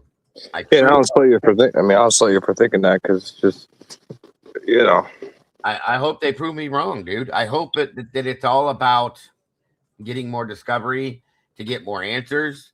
Mm-hmm. To possibly, my God, I'm so sick of this. I have so many telemarketers calling me, but Really? yeah, it's every day, all day long. Jesus. Hold on 1 second. This is actually not. This is 1 second, Willie. You're good, man. Take your time. But no, I mean, it's just very disturbing to me that they're not knocking on the doorstep asking for more justice. But when it comes to money, it's all these people. This is why I hate Pennsylvania. Nobody lets you pull out. Thanks.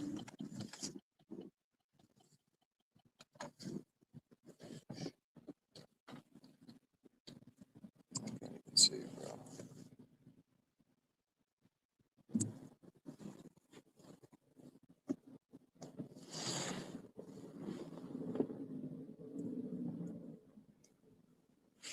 All right.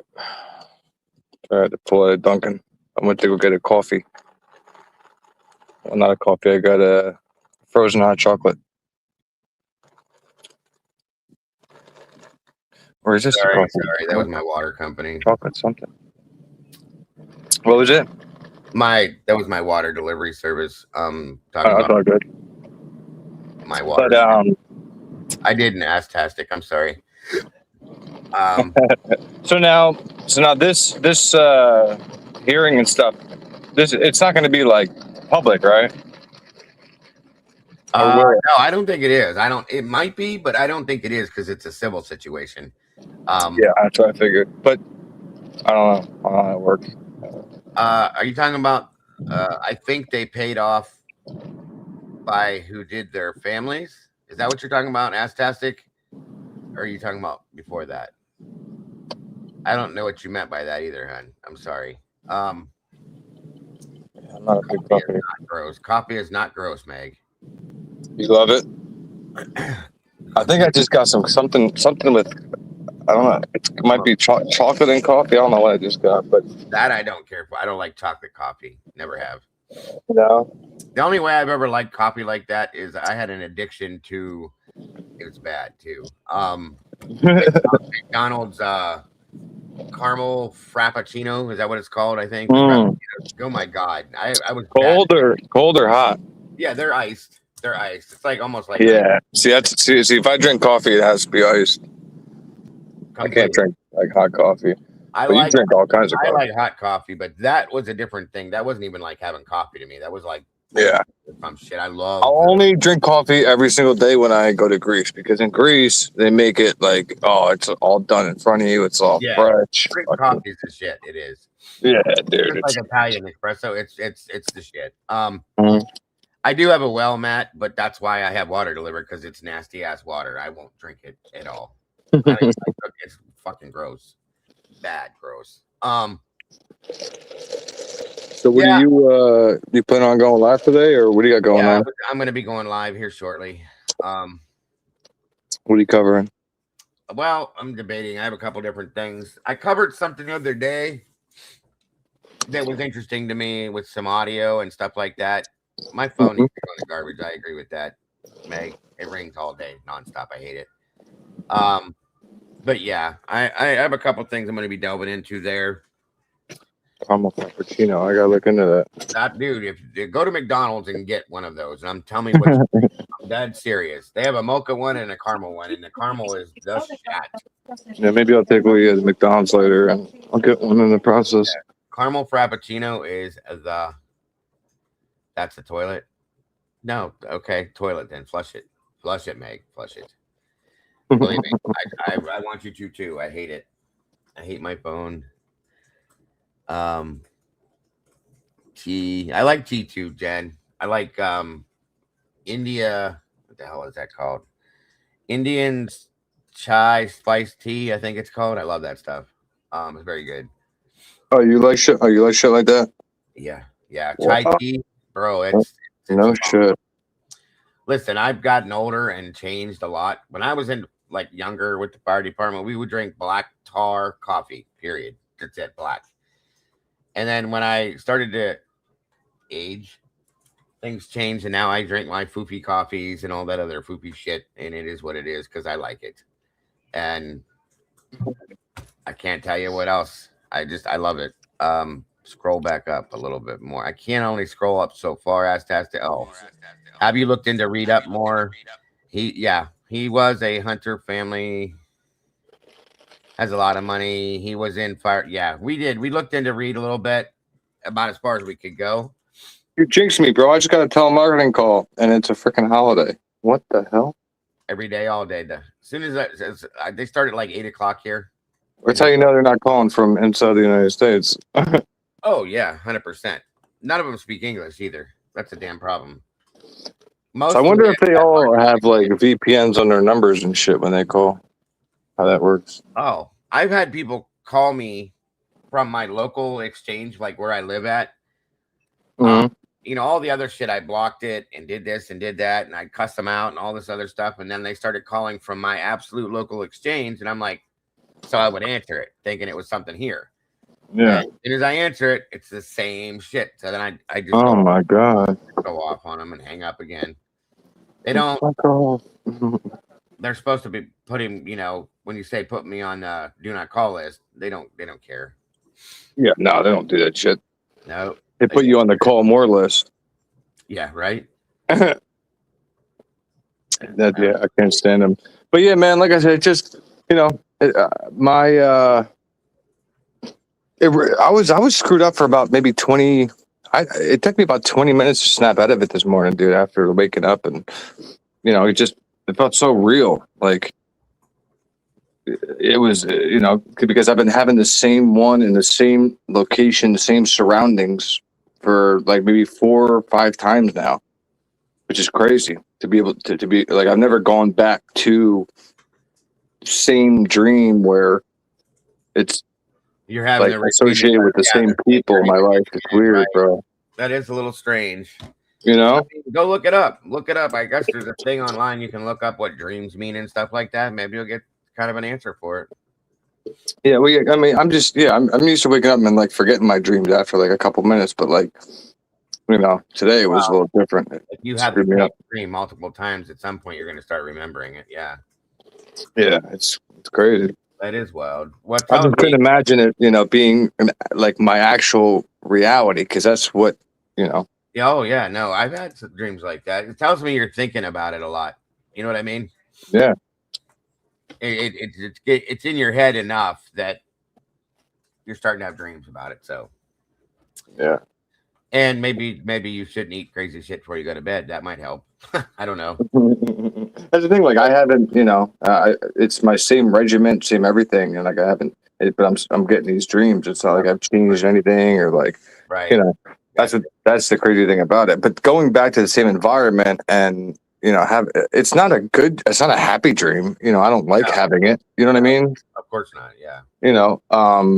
I'm happy when I wake up. I'm thankful for fuck when I wake up because, dude, I'm just like saying goodbye to everybody during my dream and fucking like. I had a couple like that where I was killed in my dream, and really, I went into. I usually wake up when that happens. Well, I did too. I woke up in a massive panic attack, and I was like, "Yeah, what the fuck was that all about?" You know what I mean, or something like that. I've had a couple of those. I've had dreams that throw me into panic attacks in my sleep. That's crazy. Okay. That is right. It is crazy. But that's our mind. Like that's our brain. Well, when you got anxiety and PTSD and all that fun shit, guess what you get to play with? Yeah, I can't imagine, dude. Like, because I have anxiety, like a bitch, and it's really hard for people to understand it who don't have anxiety. Right. Like because I don't understand it. Like everything could be perfect in my life, and everything could be set up perfect, but my mind would be telling me that something's gonna happen, and the whole I don't shit's even have to be. It's crazy. I don't even have to be having a moment for me to have an anxiety attack. Sometimes it just hits, and I'm perfectly fine. Really? It's just part of the issue, I guess. It sucks. Now the one where you start throwing up and stuff like that, I've never had that.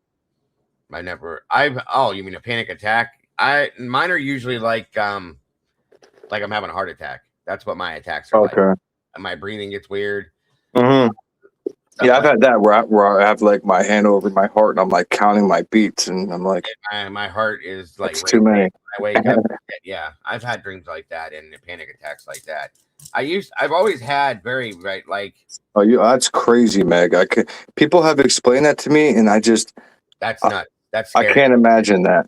That is very scary. Yes, I've having like a demon over you, dude. Like very realistic dreams where I swear to God, what I'm dreaming about is truly happening. And sometimes, guys, it's been kind of embarrassing waking up in the middle of well, people always say the whole thing about them being over themselves, watching themselves. I've never experienced that, and that just sounds so wild to me that you could experience, that you could be like out of like watching your own self. I don't know how that works. Like it's your mind, bro. It's your mind. If depending on how your mind works, it'll do crazy things. Listen, I had you guys. Most of you guys know who the creature is. I've taken a lot of hallucinogenics, but that's never happened to me. Oh no, I got you. Like I said, most of you guys know who the creature is. For those of you that don't, it's my ex-wife. Okay, and I had a dream probably about 2 years ago, and I can't stand that woman, right? But I had a dream that it was how can I say this without sounding weirdo, but like an intimate type dream, I'll put it that way, about her. And I woke up like wanting to vomit. I'll just put it that way because she really makes me that sick. So I even was so upset because I have a therapist I talk to once a month. I even went and said to her, I'm like, what the fuck is this about? Why is this happening? So on and so forth. That's what I need, dude. A therapist, or what's the difference between a therapist and a psychiatrist? Psychiatrists can medicate and they can dig deeper. A therapist just kind of helps you talk through and work through situations. I don't know which one I need, but fuck it. I probably would start with a therapist, and the therapist can refer you to the psychiatrist if you need be. Yeah, because I've always just all I have, dude, is like a checkup every fucking couple months with my physician, and like she don't give a shit.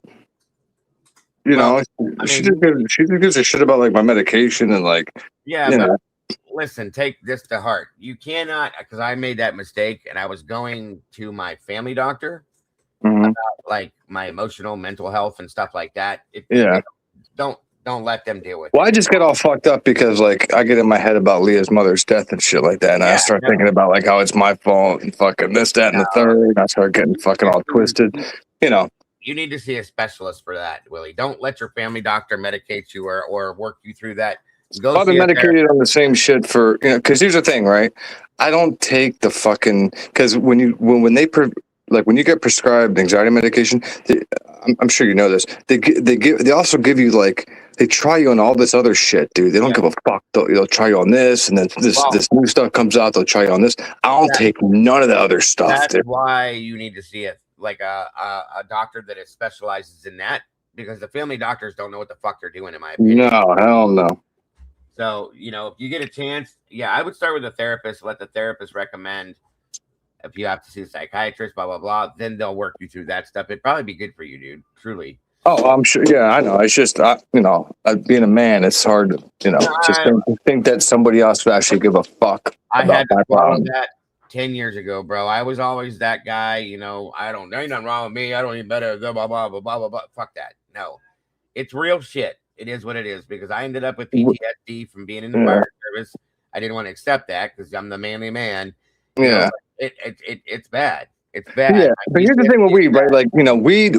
I love weed. Like, I'm not gonna talk shit on weed. It's just the weed today. Just my opinion.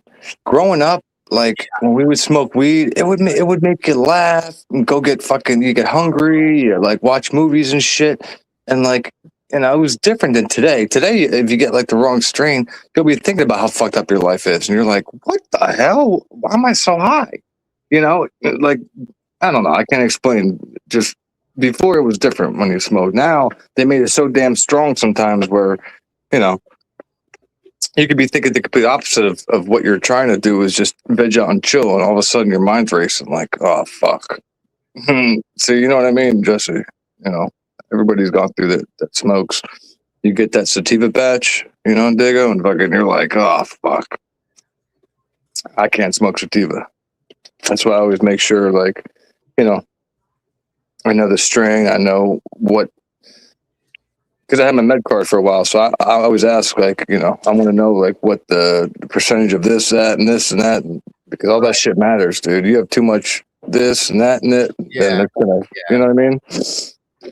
That's what they did to the bud today, dude. Before it was different. It was just like, it was the brown shit with the sticks and the stems. And then you had the exotic. And like, that was it. And it just seemed like, it did something different to you than what shit does to you today because of how strong it's gotten. That's the problem. Plus, I don't trust, like, I quit smoking a long time ago, but I don't trust, like, where it's coming. If you were to buy something off the streets now, I don't buy it off the street. That's my thing. I don't trust. So I go somewhere where it's an actual, like, dispensary. Well, it's not a dispensary. Where it comes from is an actual, like, dispensary, but like it comes out of the plastic containers that it comes from comes sealed. Like I know that it's not touched, basically. Because today they put fentanyl on everything, dude. Say that we had some. You can't even do drugs today. We had issues around here with people lacing weed with fentanyl, and I'm like, how do you even do that? You see what I mean, dude? Like, I mean, you can't, like, growing up. I mean, I didn't grow up in the '80s, obviously, but growing up, if you want to do some blow and shit, you didn't have to worry about dying. Yeah. Yeah. Every bit. You just worried about maybe it was cut wrong with some shit or something. Just fucking blocked your nose and it felt like shit. But you didn't worry about dying. Back then it was too much baby laxative and you get diarrhea or something. Exactly. Now people are fucking one line and people are dying from thinking it's cocaine. It's just that's mind blowing that people are killing their clients. Yeah, people don't care no more, bro. It's all about what they can gain. Yeah, and then these kids today don't want to fight. Like growing up, like if you had a problem with somebody, you fought, and sometimes afterward, like there's a couple people that I scrapped with, and we became friends after. Where today they just shoot each other. Yeah, it's very scary. They don't care about their futures. They don't care about the repercussions. It's all about revenge, and this. It's a different world, man. I fully agree. But here's the thing. Because I went down not a rabbit hole, but I've heard about And then I want to touch base with you about something that I don't know if you ever learned about or if you saw my post about it, but I think it's very important. But I've I've jumped down the rabbit hole of Sierra Leone and like the two civil wars that happened between, Yeah. I think it was 1991, 2003. And dude, like I will never complain about my life ever again.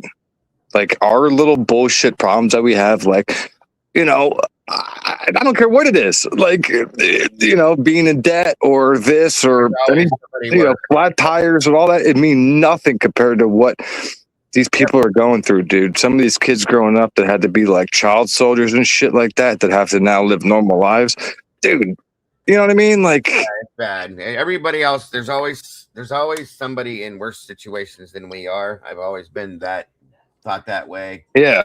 But I've always just, you know, like I never really, you know, looked into like what that was all about, the whole Civil War over there, and just what that did to the psychological of hundreds of thousands of people is just crazy, man. No, I agree with you. You know? Yeah, it's very bad. That's why I try to promote positivity as much as I can. And I Absolutely. there's so much negativity out here already. Mhm. And I mean, yes, I know it's negative, some of the stuff I talk about. And I get upset about it because of the negativity, so on and so forth. But at the end, Yeah. like, you know, there's always somebody or something that's in a way worse situation than we are. Oh, absolutely. You know, I've had it rough for quite a few years because of my issues with my disability and all that kind of stuff. And I struggle, but I know for a fact there's even I'm with you, brother. here that are in worse shape than we are. Exactly. So I don't complain about it too often. Yeah, like as much as, you know, I can sit here and fucking list shit that I've gone through, dude. Just watching what I've watched the past couple days, I won't complain about shit Right. ever again. Absolutely, man. It's not. There's always somebody worse off. That's why I try to kind of. Sometimes you'll hear me complaining about certain situations, but mostly I just. Yeah, dude. Like seeing these kids walk around with no hands, no legs, just because, you know, like soldiers that are 7 years old carrying guns, like automatic weapons and stuff. Like what? And it's still happening. That's what's crazy. You know, watching cartoons and eating cereal, not carrying around an AR-15. You know what I'm saying? So just the fact, like, you know, their childhoods were stripped away from them, and their parents were killed, and it's like, you know, they'll never ever be okay again. Like that, it just fucks you up, man. Yes, your whole life, 100%. You know, and then it fucked me up thinking about it. Like, damn, like, wow, that's it. Making how evil people could be to strip the innocence of a child like that forever. They don't see them as children. That's the difference.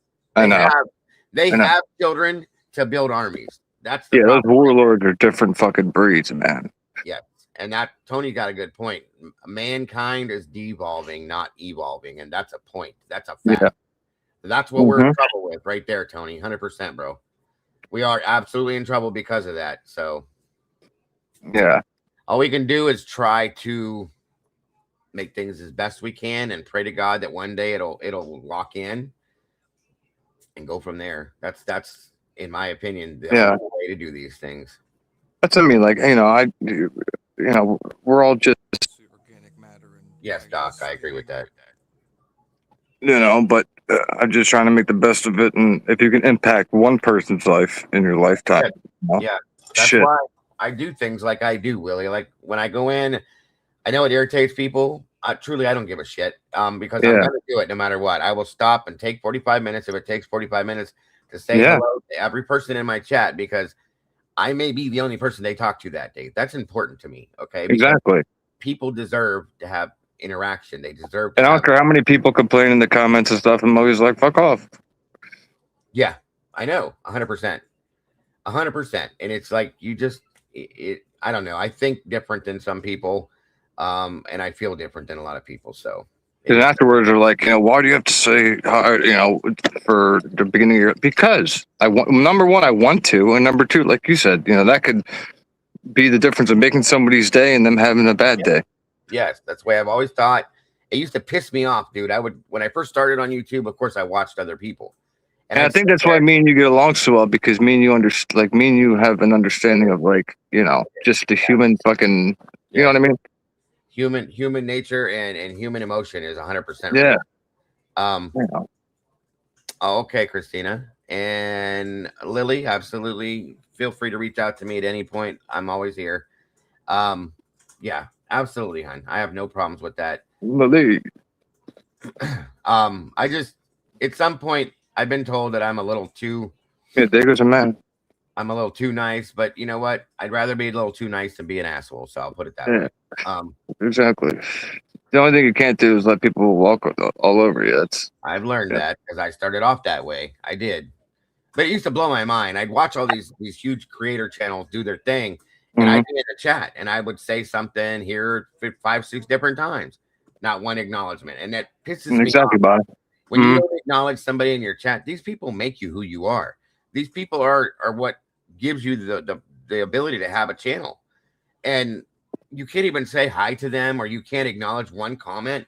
Now I do miss comments when I'm busy and there's a lot going on the show. I don't Yeah, mean to, but I try to go back and read the chat as often as I can to interact with these people because again, I don't call them subscribers either. I don't like that. mhm, It's too formal for me. Like this is a community and a family as far as I can I'm exactly. concerned. You know what I'm saying? And Hmm. that's the way it's always going to be. And there's people that have left my channel like you take too long and you do this and you do bye. Go Yeah. find a community that doesn't care. Go find a community that doesn't care because I do. I'm sorry. Yeah. I always have and I always will. And that's the problem is people don't. Yeah. People don't. And that listen, I said this and I'm not trying to preach or get mushy, guys. We are all we have. Okay. We are all we have, and that's with each other. We have to support each other. We have to be there for each other because nobody else is going to be. Yeah. Facts. And that's why, and again, and that's the only, that's the only reason that I felt like I had to come out and at least stand up for, I don't know who I was standing up for at that point, his parents or whatever, to at least tell the truth about who, their character and his character without, this pollution of cannibalism and him being brought up as being beaten and this and that, all that was getting out of hand. It just, I could have sat there and said nothing, Oh, but it was ridiculous. I Dude. didn't mind taking the flack, dude, because Right. Neither did I. I it's still wrong. don't. I still don't.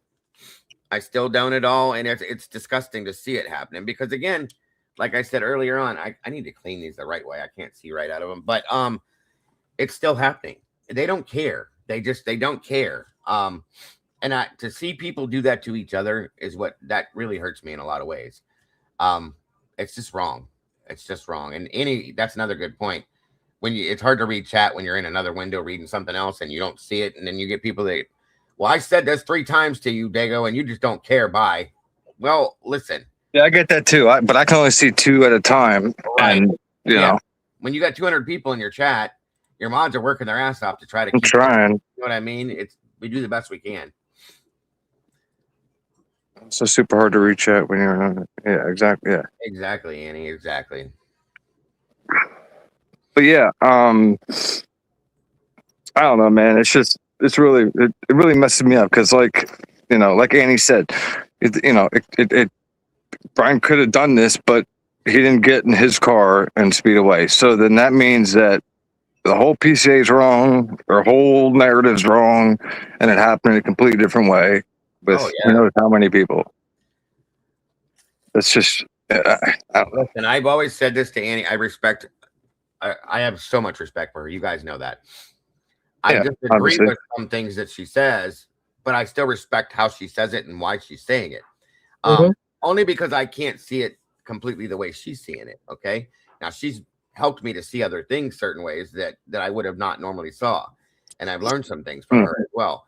I don't slight anybody for seeing it and either way now because like he did plead guilty. You know what I mean? So like I don't you know what I mean? And that's what I'm saying. I will say that you can, or I can see that yes, it is possible, folks. I'm not saying it's not possible that Brian has some form of something that is connected with this. I just don't see how is all I'm saying. James, if Dago has a mod in here, can you please let me know how he prefers how to get in touch with Is your email on your channel? Yeah, but I'll throw it in the chat real quick. There you go. Hold on. Why are you leaving, James? Don't be in your feels. Come on. James is awesome. He's awesome. No, maybe you got something to go do. I think he's cheating. Um, James is an awesome guy. Very supportive. Appreciate him very much. He's Oh, always James, full of shit. good dude. Very good dude.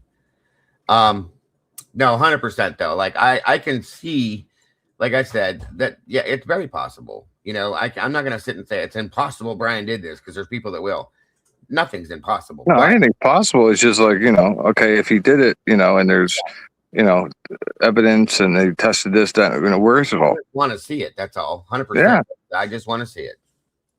And and that's why my title is because as victims, parents, I want to see it too. Like I'd be the first one. Like, where's the evidence on this guy? Okay, fine, he pled to it. You accepted it. Where's the evidence that he did it? That he did this to my daughter and he did it alone. Where's that? Yeah, and they should want that more than we do. Okay, they should. Yeah, over the money. They should definitely want all the answers way more than we, people that aren't their family should want. And they don't seem to want to. They don't push things. They don't approach things a certain time. I don't know. It just doesn't make sense to me at all. I don't know. It's really, really crazy. It's a really crazy thought process. Truly. It is. And that's why, like, it's thinking about it, like, I've, even though I've gone, through what I've gone through, I still had the, pleasure of experiencing, becoming a father, like seeing my daughter born and this, that, and the third. And like Brian, has no kids, right? And he'll never get to experience that. He'll never get to experience that feeling of, getting married or Right. I mean, maybe, okay, fine, you get married in prison, whatever, but like having a child and seeing your child, all that stuff, you know what I mean, right? So all that's stripped away from him, this, that, and the third, and yet he's been away for how long, and they've come out with nothing to show, hey, look, this is what Brian did. This is what we have on him. This. That's nowhere. Absolutely. That's what I find disturbing. Because in every other case, they have no problem, making documentaries with never before seen footage and this, that, and the third. Not with this case. No, this case is absolute.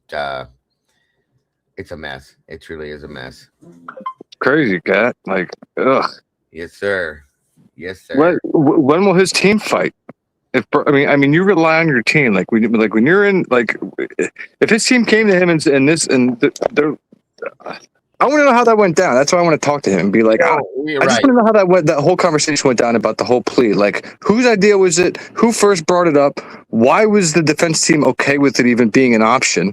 Like, I'm sorry. I'll be honest with you. I'm pretty positive that the prosecution went to the defense with it and said, "Hey, by the way, we have this. This is what we're going to offer you, so on and so forth. If you really want the death penalty off the table."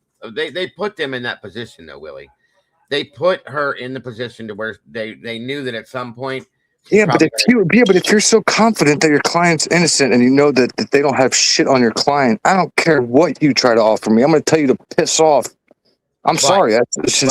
But you're right. Listen, though, if they push you to the point where they know you don't have any other choices, they make sure that you don't have any other choices.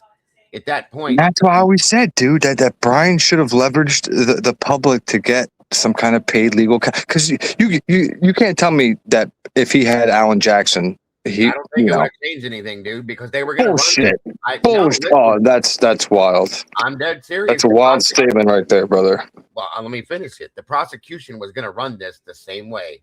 I don't give a fuck who the defense attorney was. The prosecution, everything was going to go the same way, Willie. End of story. I don't think it has nothing to do with Ann. I don't think I never have. It's because they didn't, and they would have pushed him to the same position. No matter who his attorney was, in my opinion, they were not going to allow this to go to trial. They were not going to allow any of that to happen. It doesn't matter who it is. That's my opinion, of course. Everybody has their opinions, and I understand. So I don't know, man. There you go. Good job. It's hard to feel that. It's hard to agree with that. I respect your feelings on it, bro. You know that. Oh, thank you so much, James. Willie, hope you're welcome. Willie, love your channel. Thanks, bro. I appreciate that, man. I understand Thank you so everyone's much. thoughts on that. If it was, if there was more of a, but see, here's the thing: is Seems a man. at some point, Ann wasn't working for the state anymore, guys. She was a private attorney, like midway through this. Mm-hmm. I'm just saying, she really. I Was. get it. I get it. It's just again, I hope the fact that she didn't say nothing and the other two didn't, or the other three didn't say nothing, that that they're just sitting back and putting something together behind the scenes to go to some kind of higher. I just hope some kind of plan's being put in place, dude. It can't end like this. What I hope, I don't think it's corrupt going the to. shit. I don't think it's going to. And what I hope is going on right now is that they're in the works right now of proving how corrupt and manipulative the prosecution was with this, the state was, the government side of this. That's what I hope they're working on. Yeah, the investigation. So that's why if the FBI was investigating what's it called behind the scenes, right? The Karen Reed case, right? They did their own investigation and stuff like that. Why isn't that happening here? Because I'm sure if anybody did their own investigation, they would find so much fucked up stuff with this case, dude. It would be here's the thing, unimaginable. We don't know that it's not happening right now, Willie. They're just not going to tell us about it, though. It's I not. know. It's just, but we saw signs of it, and at least we saw signs of it in the Karen Reed case.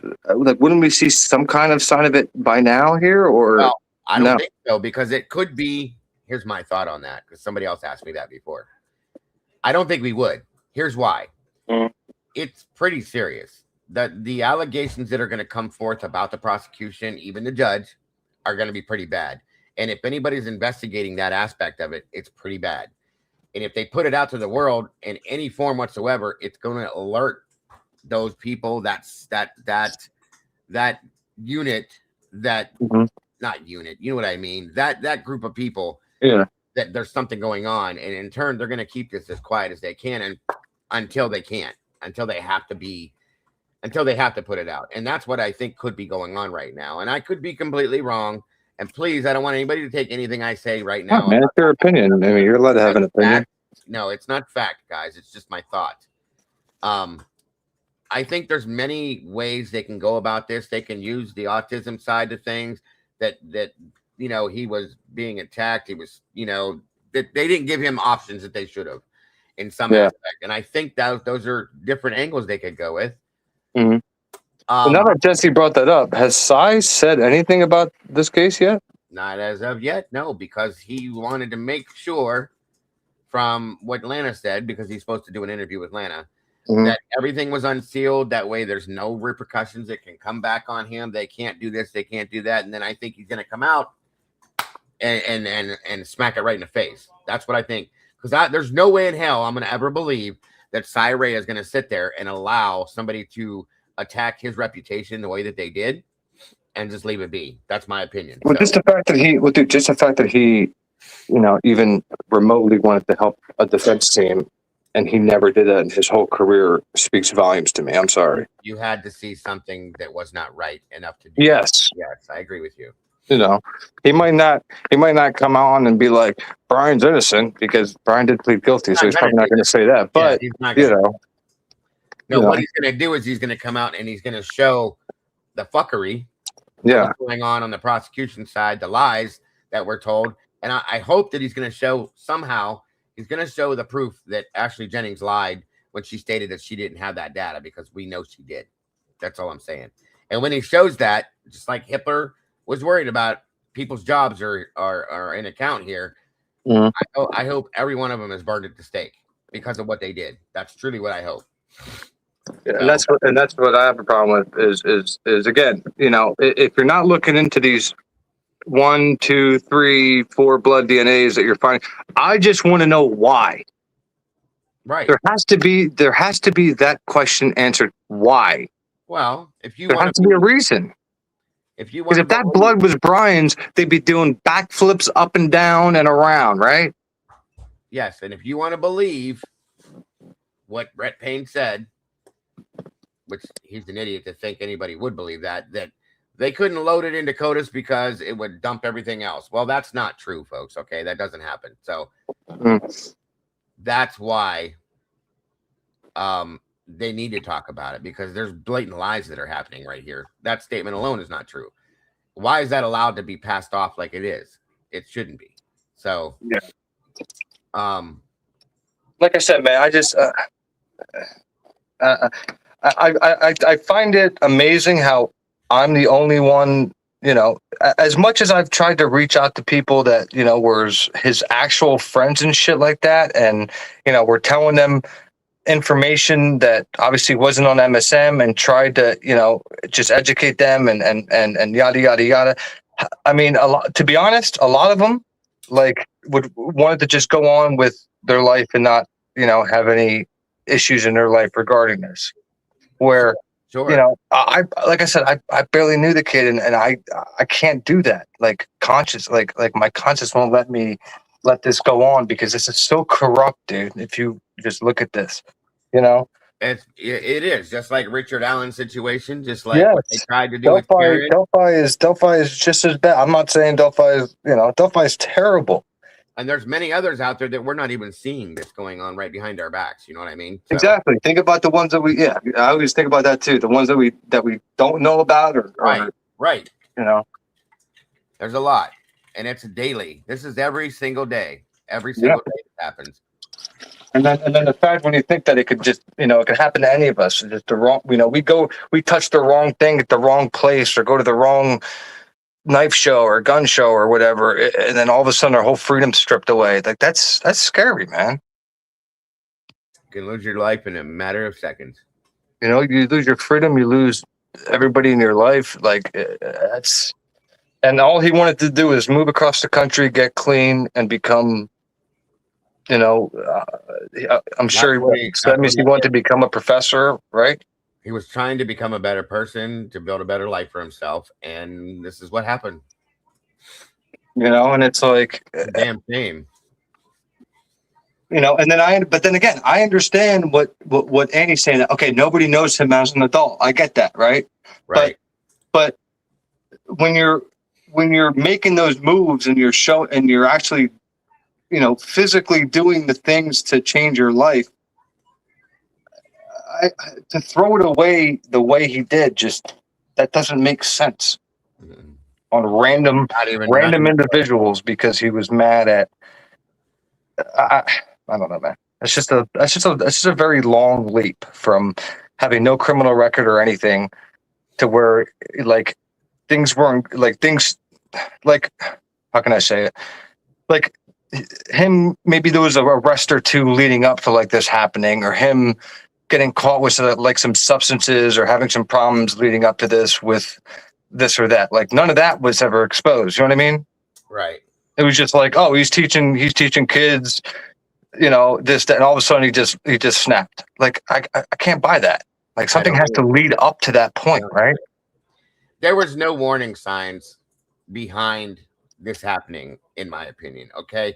And just about anybody that we've seen or I've ever looked into that was a prolific killer or a serial killer or just in that aspect at all, there's usually some form of warning signs before this happens. And I didn't see any of that with him. The things that they tried to point out and say these were warning signs, they're not. They're not at all. Brian was autistic. And then if they go back to his apartment, they don't find a speck of shit in his shower drain. Excuse me, in his sink. Nowhere. Well, okay. Well, then that obviously, if he had to clean himself off with how much blood he would have had on himself, then he would have had to go in and buy products. They have no footage of him buying bleach or crazy products from anywhere. It was always him going to the grocery store or somewhere. So, you know what I mean? Yes, I do. They have no proof, and then they tell us, "Oh, well, he bought a balaclava a year before, or he bought something 6 months before he even knew these people existed." What? Yeah, it doesn't mean anything. It doesn't. Yeah. He jogged. But that's what they push on people, dude. That's why they did it. They knew. Here's my opinion. My final opinion on that part of that. Mm-hmm. They knew that they did not have a case when they created the case against Brian, which I'm saying created. There was no case. They tried to create a case against him because I still feel that they grabbed him and threw him into the middle of this. Okay. So therefore, they didn't have a case. They knew that. And so in turn, they used the media, absolutely used the media and ran propaganda from day one against him, day after day after day after day after day after day, till it got to the point that the court of public And opinion, 90% of it turned out to be bullshit. right, what it all was, in my opinion. And they knew that the court. Remember that lady that said that he was in there threatening guards and stuff? That was all false. Of course, 90% of it was. But that report can still be found. Right. Most of it was, like I said, but they knew that everybody else out here would convict him. Therefore, they didn't have to. Yeah. Okay.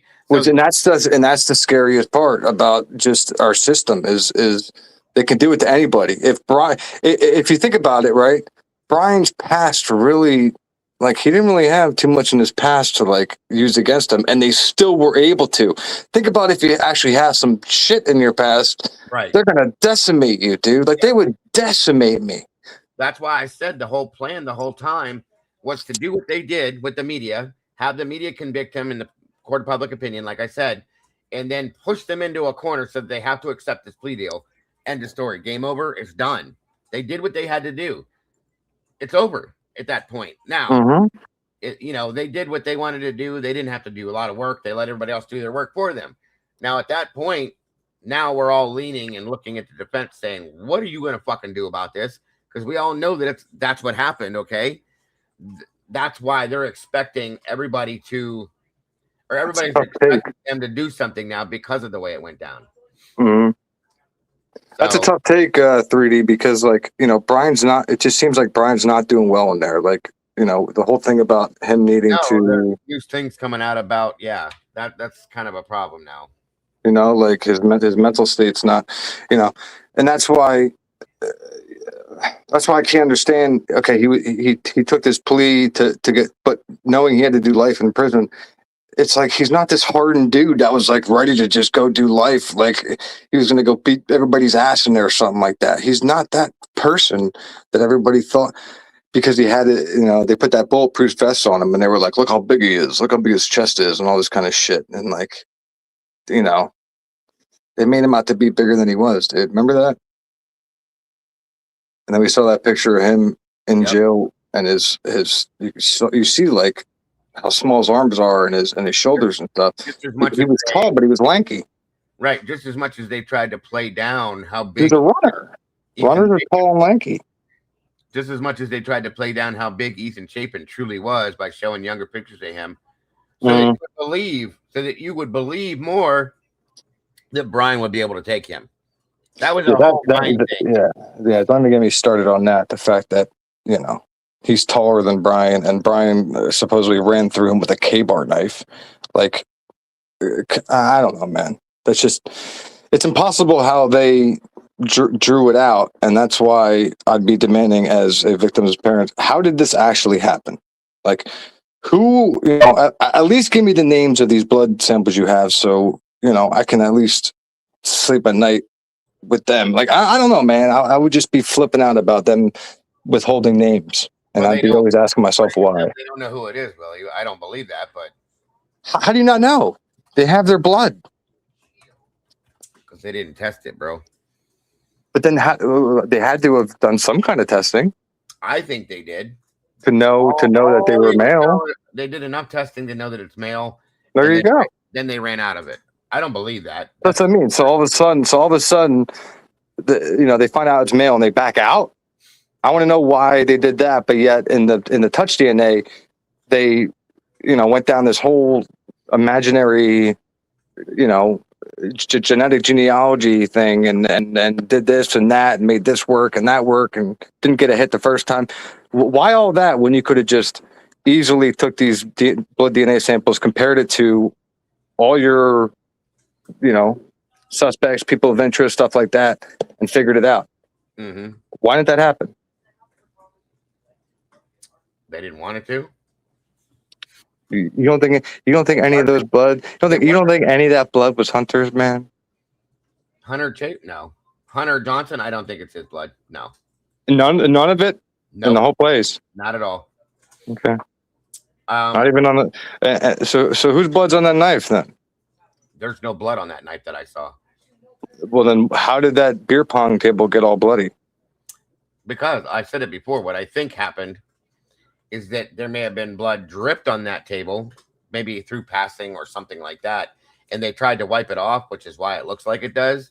And the knife just happened when the knife was laid down. But who's splashing around blood from where pictures are being taken of the crime scene to where there's no knife on the table to where all of a sudden, boom, there's a knife on the table and there's blood spatter everywhere. All right. Remember the blood that was at the top of the stairwell on the wall by the handrail? Mm-hmm. There's blood on the handrail. There's blood on the wall. There's blood that was maybe splattered on that table. They were chasing somebody through that house at some point. I believe that. Maybe it was Kaylee. Maybe it was I don't know who it was. But at that point, something got like sprinkled or dripped somewhere. Okay. And I think they tried when they cleaned up the place that it may have gotten a few drops on the table. They were wiping that down, which is why it looks like it does. It's more like a pink stain. So there you just said it. You just said it. When they cleaned up the place, which they... Yeah, because Brian has no time to clean up, right? Well, obviously, no. I know that happened. Yeah, that has nothing No, to do I'm with just saying it's just crazy to pile that on top. The fact that people cleaned up, and then the fact that there's post-mortem wounds, but this is all Brian. No, it ain't. Not at all. Wow. Not at all. Not at all. That's the part that one of the parts that makes me know that it's not. Yeah. But yeah, all that other stuff is what happened, in my opinion. And then when dumbass, laid the knife down, I think he's mostly guilty of just being a stupid ass. I do think he knows more. I'll say that much, but I don't think he had hands on in the crime itself. But I definitely know. I'm saying, man, like rule number one is you don't leave shit at the crime scene at yours. He left the knife sheath, right? They're saying blah, blah, blah. Then all of a sudden he takes a picture the next morning of himself, which he knows being in cloud-based forensics, that shit's always going to be saved in some sort of cloud or somewhere. And it's, probably not going to look good that he took a picture of himself the morning after doing these murders. Yeah. Yeah. You know what I mean? Like, and he does all these stupid rookie mistakes when he's come on, dude. And then you have the lead detective say, oh, no, Brian has many pictures he does like that. That has nothing to do with it. But they waited to tell the truth about all these things until after the man was convicted. Exactly. There's the game plan. Okay. They waited to tell the world that no, Brian did not clean his car with bleach at his parents' house. No, Brian did not put his trash in his neighbor's garbage can. No, Brian didn't do this, and no, Brian didn't do that. But they waited until after the man was convicted because they knew that those things, just like Brett Payne with the cars circling and this and that, they waited to tell the truth. Yeah. They knew what it was going to do. They used those things to use against him, and then they came out like it was their job. And said, oh, well, no, that's not what that was. That never happened. No, so on and so. But you allowed that to be said enough to get that man convicted. You didn't stop that. No, yeah. That's the game. Willie by Lucy, Ghost Pepper. What is that? They're nasty, bro. My son likes that shit. Dude, it went. It went from like the one chip challenge to now there's like some crazy shit, right?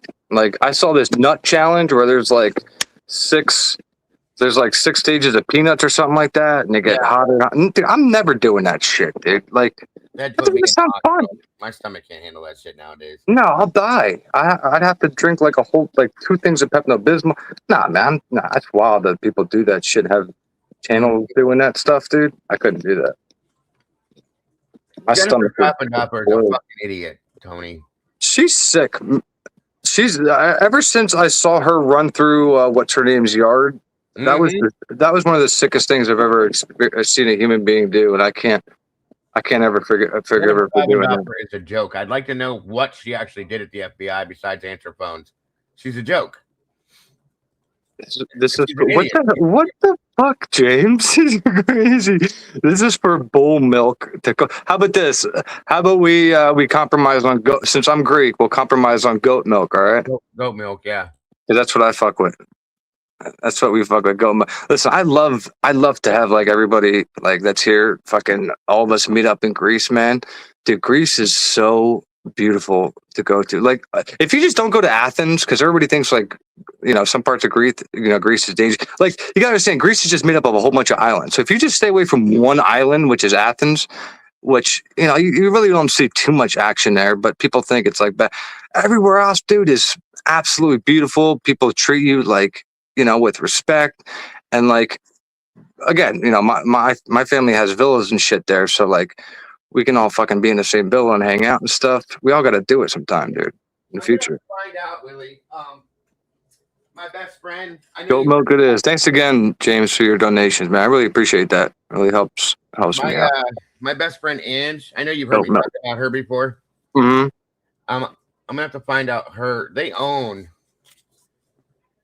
She's the one with the glasses on. Oh, that's right. Because your best friend, yeah, you said she was Greek, right? And They own property over there still. I have to find out exactly where it was and see if you know where that's yeah, let at. me know. Yeah, let me know where it is because I know like my main island is Corfu, but my small island that I'm from, we have to take a ferry to. But my uncle has a speedboat where 4 or 5 of us can get there in like fucking 20, 30 minutes, and then that's where about maybe 100, maybe 75 to 100 people live year round. But around the summertime, all the French, British, and Italians bring their yachts and they park their yachts out like far out, and then they take the little boats in, and then they come to the island and party fucking every night. It's crazy, dude. Yes, she told me the same story.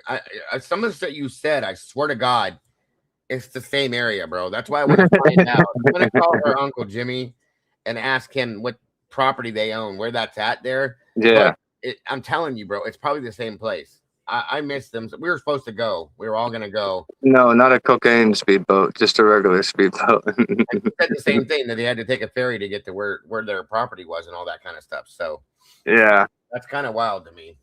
No, that's the only thing I don't like about going to Greece is there's not. It's really really hard to find some greenery there unless you bring it. But now with like carts and stuff like that, it's kind of easy to, you know, if you want to take the chance. But you get caught with that shit. Greece don't fuck around, man. Oh, their laws are crazy over there. You know, like the reason I survived is I found this Dutch waitress, and when Crete got busted, like she fled. She was Dutch, so she had like a Holland accent, dude, and she had braids, but she was a white chick. It was crazy. Oh, Deutsch, yes, isn't Oh, that dude, weird? it was. I'm telling you, the people you meet is amazing. And she soaked marijuana in olive oil for like weeks. She said while she hid, and then she took the olive oil and fucking, you know, came to the island that I'm from and was a waitress there. And then she gave me the olive oil, and then we made brownies and shit. We were all wrecked on the island, dude. It was crazy. Sounds like fun. Good times. Like I said, Greece is just a different. You wake up and feel different. Like that's you know what I mean. Malaka Shmeni, yes. And then like every place closes down from like 12 to 2 because everybody takes a nap, right? And then everything opens back up at like 2 o'clock. Everybody's, you know, rested and chill. Oh, it's amazing. Yeah, she told me many stories over the years, and I'd love to know what her main island is. Right, I'm gonna have to ask Jimmy what it was for sure. So you truly think that if Brian, say just off the bat, Brian had Alan Jackson and Little, just even those two, Alan Jackson and Little. You think it would go to the same direction that it went, just straight off the bat? Yeah, I did. Well, let me put it this way. I think that Jackson may have pushed more than Ann did for certain things, possibly, but I still think that the plan was the plan, and the story, and it was never ever going to go to trial, and this is how it's going to work out. Now, I'm being honest. When certain things came to the table, I think maybe, like I said, he would have pushed it a little bit more. But again, I don't know who approached Ann, how she was approached, because I think she was. And I don't know if that would have happened with Jackson if he was the attorney too.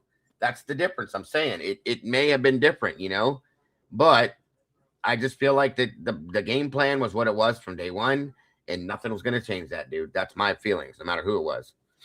Like I said, she wasn't. I just feel like outside attorneys don't, you know, they would have been a little more aggressive because they don't have to live in the same town as these people were. and everybody else has to all, go to the same grocery store and go to the same bank sometimes and say hi to each other when they really don't want to. It's just, I don't know, man. That's my opinion.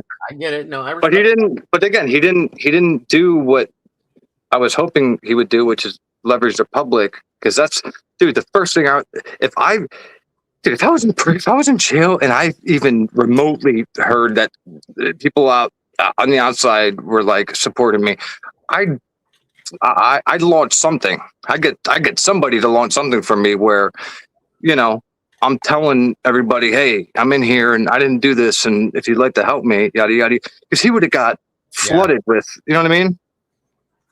And I just feel like, Right. he wasn't prepared for it because, he thought that he was really going to be exonerated just based off of the facts. Where if you look at the facts, right, he should be. He really shouldn't be in jail. If you look at the actual evidence and everything, he shouldn't be in jail. The fact that he pled is why he's in jail, or prison. But when it comes to evidence, what do you got? Touch DNA, right? I'm trying to set my shit up because I'm inside now. So you got touch DNA. So, okay. So your opening statement, right? You have to paint this picture where Brian's driving around multiple times without really calling him a stalker, right? Because you're already you're already on record saying he wasn't stalking. So, but you kind of still have to make him out to be some kind of, you know what I mean? Like it would have been so tough in that open argument to like make him. They didn't have that, Willie. That's why they did this. That's why they pushed for the plea deal and all that, because they knew they didn't have any of that shit, and that she was going to be able to prove that. I know she was, and especially if they were able to bring Cy in, that was going to end it all right there. They knew that. Okay, there was, in my opinion, okay, there had to have been some kind of a serious threat that was put out for this to go the direction it did. I feel. And it was stated that Brian's family, his parents, and her family, they were all being threatened for some reason. Okay. Do you think Brian's family is being threatened? They were. Yeah. That there was extra security pumped up for them. They were being threatened about certain things. And I think that's partially why Brian took the deal like he did, because he was trying to protect them from certain things. That's truly another feeling I have. So that's what I think was partially what was going on. I think they threatened Anne and her family. And I think that this is where I come back to. Karen Reed took on a whole town of corrupt cops. I know. Where I see Alan Jackson backing Brian with the facts on his side.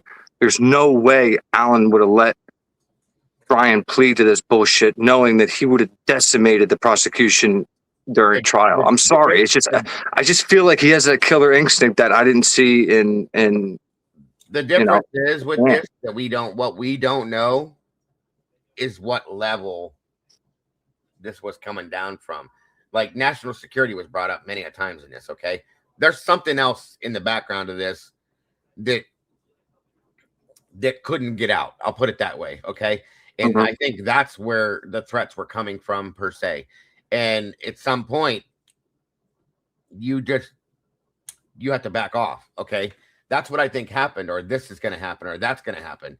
And at that point of that, that's where I think this. Yeah, but okay, but at the time, okay, but the whole time this case had been going on, they knew that the death penalty was probably going to come. So why did it turn into them boasting about how he was innocent, how they thought he was innocent, to where it's like, oh, okay, well, a plea is just, what was always going to be the outcome?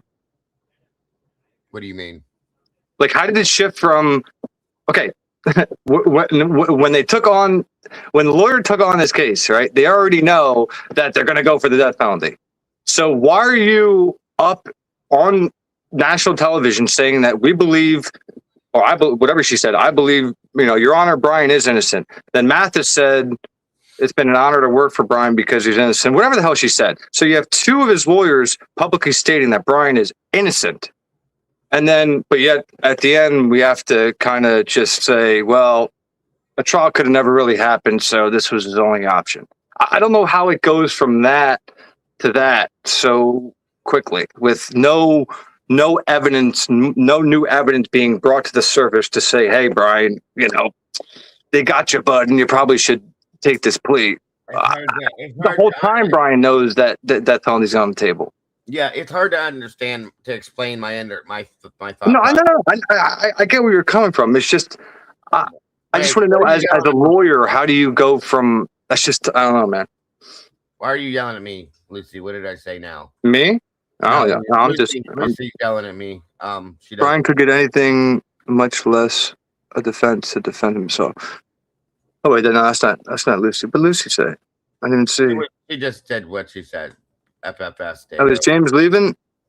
Yeah, take care, James. Good see you, James. I appreciate you, bud. Hope to see you again soon. Thank you so much, man. The judge was going to block anything the defense tried to produce. Yeah, but to be honest, I mean, and Annie said this multiple times. Judge told Annie a couple of times, fight it out at trial. I mean, I know the whole, third party suspect, and whatever it's called, the alternate suspect and shit like that. He was trying to block, but still, like, a trial still could have happened. We still could have had witnesses on the stand, Dylan on the stand, Bethany on the stand, being absolutely decimated by a decent defense attorney about why they did nothing for 8 hours, why they're on their phone for 8 hours, why they're not getting help for their friends that are bleeding out upstairs for 8 hours. I mean, to drive that into a fucking jury, to me, is so easy as a seasoned defense attorney that in itself could have got him off. And that's why it just pisses me off that a trial did not happen. And I need to talk to Brian at some point to be like, bro, what happened? Like, if it goes past the point of, all right, they're never going to, do anything with this, or it's never going to go anywhere, then I need to, figure out why. No, I understand. There has to be a reason. Like, there's no way I would ever, after, especially going through the hell for 3 years, plead to something unless, like you said, somebody was being threatened. Then that's completely different, dude. Like, if you're getting notes and shit and people are, you've never been in that situation. You don't know what's true, what's false, That's it right there. Like I said, I was informed that it was believed that Brian's family, absolutely, Robert, were being threatened, and I just took that for what it was. So, yeah. To get Meg Star Carolina. Thank you, no milk. Meg, no, don't do that to Meg. Thanks, James. I appreciate you, man. No, listen, I don't know. To me, I feel bad when I watch those people that eat the hot shit and then they're sitting there dying, dude, and they can't breathe and stuff. Like, I know a lot of people get off to that, but I don't know. It's just I feel bad for the channels that do it, because it gets to a point where they don't enjoy it anymore. They don't like that spot. They're just doing it for the views and stuff, and they're killing. And they're man. And then they throw up afterwards, and that's 10 times worse coming out than it was going in. So, oh, dude, just wings that are a little hot, are rough. Imagine that shit, that Carolina Reaper shit. I used to be able to eat that shit back in the day, and I think it ate a hole in my stomach, and I can't even smell that stuff anymore. Yeah, my dad used to. I remember going to the farmer's market. My dad would have to fill out a waiver, and they give you a little remember that they give you a little toothpick. But the fucked up thing is, you're from PA. We used to go back in the day to it's around here. It's called Quaker Steak and Lube, and they had You ever been in the Q Mart out here? No. They had levels of wings you could get. That was what they were popular for. And you had to sign an NDA or a waiver or whatever before you would get. They called them their suicide wings, and I could smell them 3 tables over how hot those damn things. And I'd watch people eat 30 of them, bro, and they're beet red, drenched in sweat. And I'm like, how do you eat that's so hot? There's no flavor to it. It can't be good. You're just doing that's the fucked up thing is my dad would have to sign a waiver, and then I remember the stuff called the brain, because the no homo, it had a brain as the cap, right?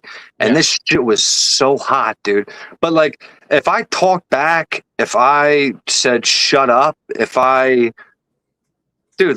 get a teaspoon of that shit, I'd be, dude, I got that shit a couple times, dude. Like not a fucking That'll not shut you down. That's for damn. not a yeah. It'll teach you respect real quick, dude. So like, I didn't get the shit beat out of me. I got more like, I'm not gonna say psychological shit, but like, They you know, did. when I did. accidentally cursed the one time, I had to write, I will not say. I think I said bullcrap asshole. I had to write it like two or 3,000 times, which sounds easy, but when you're at like 1,200, like your mind's fucking Especially going nuts, if you're- dude. Yeah, You know what I especially mean? if you're a kid. Yeah, it doesn't. No, my You mother. know? My mother puts soap in my mouth if I talk back and stuff like that. That's Yeah, I mean, I got that too, but like mine was a whole combination of stuff, but I was never beat. So like, I look back on, you know, I lied sometimes. You know, I was a bad kid, but I was kind of, you know, that shit shaped me up. I can't imagine today these kids growing up that have no respect and they're never ever taught any, and then they hit adulthood, and that's why you see like, again, there's no fights today. It's just shooting. Yep. Because they were never like, you know. People don't talk shit out anymore either. They just attack. That's the answer right there. So Yeah, conversation is what people don't know how to have, and that's the most important thing, because so much shit can be talked out if you just, and then you realize you have stuff in common with each other, and you're like, what are we doing? You know, instead it's just like over nothing. Earlier, like I got in a couple fights back in the day where at the end I ended up being friends with them after the Yeah. fight. That don't happen. Especially kids I went to school with, dude, like drunk fights and shit like that. You know, now drunk fights happen at a club, and all of a sudden 13 people are shot at a club, and 10 wounded, 2 in critical. It's like, what the fuck? Yes. These people don't care today. It's a horrible shit. Horrible. My dad let me cuss as long as I held my tongue. I was never allowed to curse. Like I said, I was trying to recite that line from Mr. D's when he said bullshit contract, and I said I meant to say bullcrap contract. I said bullcrap asshole, and I remember my dad just looking at me, and I'm in my head, I'm like, I was trying to censor it, so I just fumbled up, and he still made me write that shit. But he let me stop at like 1,300, and he let me chop the fucking paper in half that the papers in half that I was writing on with an axe. He let me, because I was so mad at that fucking shit for having to write it so many times. So like, Right. you know, I still respect my dad. Like, I don't hate my dad. You know what I mean? I'm Just grateful that my parents did the things they did and made me who I am now, because I think that that's part of the problem is that nobody's instilling, not nobody, because it's not all kids in this generation. It's not all. There's some that are being raised by people from Gen X that were raised the way we were, that are trying to instill the same things in our kids that were instilled in us. So that does happen, but there's a lot of them, parents that'll just hand their kids a phone and they're like, go away, leave me alone, don't bother me. And that's what's raising kids nowadays. And those are the ones that are turning out to be these crazy ass psychos that are snowflakes, that everything hurts their feelings. They can't handle this. Dude, I mean, you gotta understand, like, there's like, dude, today these kids is like idols are streamers. Yeah. Yep. Or think gamers. About like we revere people for just turning his camera on and doing bullshit all day, and like back then we revered people that like came up with cures and like scientists and shit like what happened? Somebody that's accomplished something. Yes, you are right. You are right. You know, I still don't believe in looking up to, you know, an athlete, even though Mike Tyson's my like idol. Basically, it's just because of how I grew up, and like, you know, I grew up just feeling like I could relate to him, you know, because you know what I mean, and that's what got me into boxing in the first place. So like, you know, I watched all of his fights a million times, and like, you know, because I could relate to fucking, you know, his anger and shit like that. But you know, now seeing him and like seeing how humble he is and stuff like that, it's a breath of with my cousin. My cousin was a professional boxer for a long time. And it could really mess you up sometimes, though, dude. Yeah, no, it did mentally for him. I think that's what turned him into. That's what's scary. He had a bit of an alcohol problem because he killed somebody during a match. It wasn't his fault, but he hit him, and the guy already had an issue going on. And when he hit him, it killed the guy. It just dislodged something with his brainstem or something like that. Yeah, that's the scariest thing that I've always like when I did Brazilian Jiu-Jitsu. Because you gotta understand, my uncle at one point, I don't know if you've like have you watched UFC a lot? Not a lot, but enough. I know. Okay, I always remember back in the day there was this back in the day before he was fired, Mario Yamasaki was a referee. Well, Yeah. Mario was married to my aunt for years, and he would always come over, and then the UFC like back when like Ken Shamrock and all them were like in the UFC, like they'd come over to the parties and stuff all the time. So like I was always brought up around like UFC guys and shit like that, right? Right. So to me, it was normalized. But that's when like UFC was just like coming on the scene, dude. Like UFC 1, 2, 3, 4, 5. Now there's like 400 or whatever. But yeah, the scariest thing to me was always like killing somebody because like you always have, even if it's for a win, you always have to live with that. And that's what like my cousin. I don't know if you ever heard of Ray Mancini. Dude from this area that was a boxer, and they actually had the fight was at my one of the fights he had was at my high school, and then he fought. I can't remember where that one happened. It might have been Madison Square Gardens. Anyway, hit the guy. They boxed through the mat. I can't remember how long it took, but when he hit the guy just dropped, and it ended up that he was dead. He already had a pre-existing. A lot of people think like the UFC gloves and shit are a lot like they're a lot deadlier, dude. I'm telling you right now, boxing gloves, in my opinion, are worse than UFC gloves because for some reason, what it does and how it rattles the brain around more than like because of how it's bound. You bounce off of it. It's like you look at Muhammad Ali, you look at all these boxers before they died, man. They were all screwed up. Oh God, yeah. I mean, their brains are. I mean, you got to think about it, dude. If you hit your head, hitting the head multiple times. Same thing with football players with that concussion and all that kind of stuff. Yeah. It'll cause brain damage. Period. There's no. So like before, so it's funny. Like one big memory I have going to Pleasant Valley when I was going to Pleasant Valley is when I was a sophomore, junior, right? Like I was like that's when I started working out. And I was big, bro. Like. For some reason, I blew up. I blew up, and my arms were just. I was able to gain muscle really quick, and then I had like underground UFC fights after baseball practice in the locker room, right? And like I said, this is when UFC was first coming on the scene, and like, dude, we'd have. People would go until, it'd be in a triangle choke and arm bars and rear naked chokes and shit like that. And I was coordinating all this stuff after practice until my coach found out and he fucking flipped out. But I remember submitting like 7, 8 guys, dude, in the locker. Like it was insane. It was absolutely insane, back in the day. But we were kids, man, and we just wanted to have fun. And like you said today, it's all about this shit.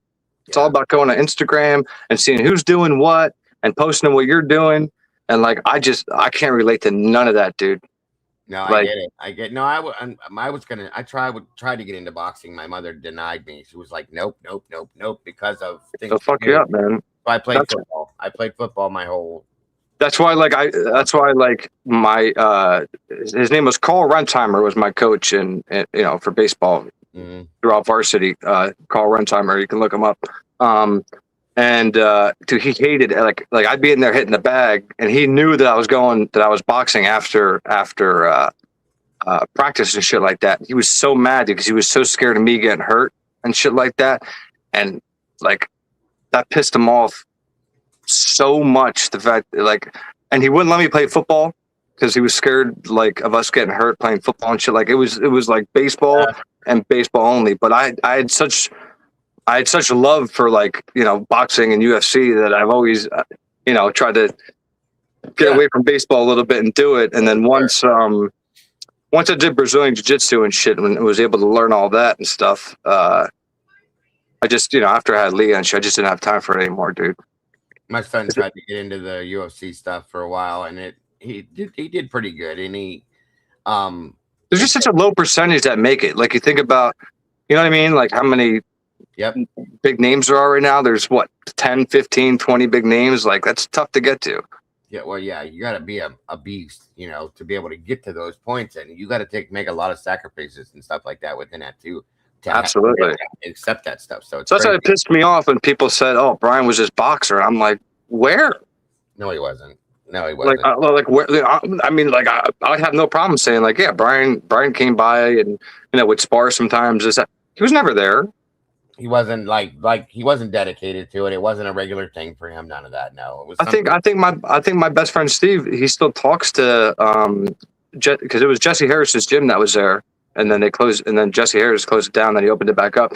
But he still talks to Jesse Harris's son, and like his son will tell you flat out that Brian Kohlberger was never training at that gym. And that was the only gym in the area that there was any kind of any kind of fighting at the time. They look for anything they can do to make him fit into a bad light. So, he was into boxing, so that makes him violent. You know what I mean? But being a boxer doesn't No, it doesn't. all of a sudden make you be able to take a K-bar and No, not even close. But they couldn't find anything else, Willie. That was the problem. Like, that's why they referred back to that whole thing when he took his sister's phone, because he had a drug addiction. That's all he's ever done. There's no other criminal record. There's nothing else that he has on record for anything he ever did wrong. There's nothing in any of his school reports from when he was in like high school and stuff of being in trouble with the school, or none of that kind of shit exists. So they had to find anything they could possibly find to try to make him look like a bad person. Like, I swear to God, dude, like his mother was one of the, like I said, his mother was one of the nice teachers, because I remember all my teachers I had, dude, because like, you know, a lot of them told me like, you'll never, you know, because I'd get in trouble, but I never in one time my whole life in grade school or high school, I've never had out of school suspension, dude, ever. Always in school suspension. Never, ever got out of school suspension because I knew my dad would have kicked my ass. So I never got out of school suspension. And like, just, you know, a lot of teachers just knew that like, they hated the fact that I'd be able to get out of stuff because I played baseball.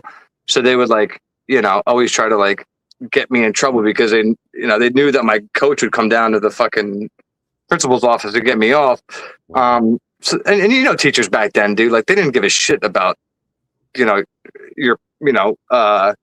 today a teacher does something to get fired. Back then, dude, the fucking teacher said whatever they wanted. You know, I'm sure back in, you know, I know, no offense, but obviously, you know, we have a little bit of an age difference. I'm sure back then they give you a little whack, dude. You know, I know my dad told me, you know, back when he was going to school, they'd fucking whack in the back of the head or, you know, pull the fucking hair on your back and shit. And then you get it from your parents. Right. 100%.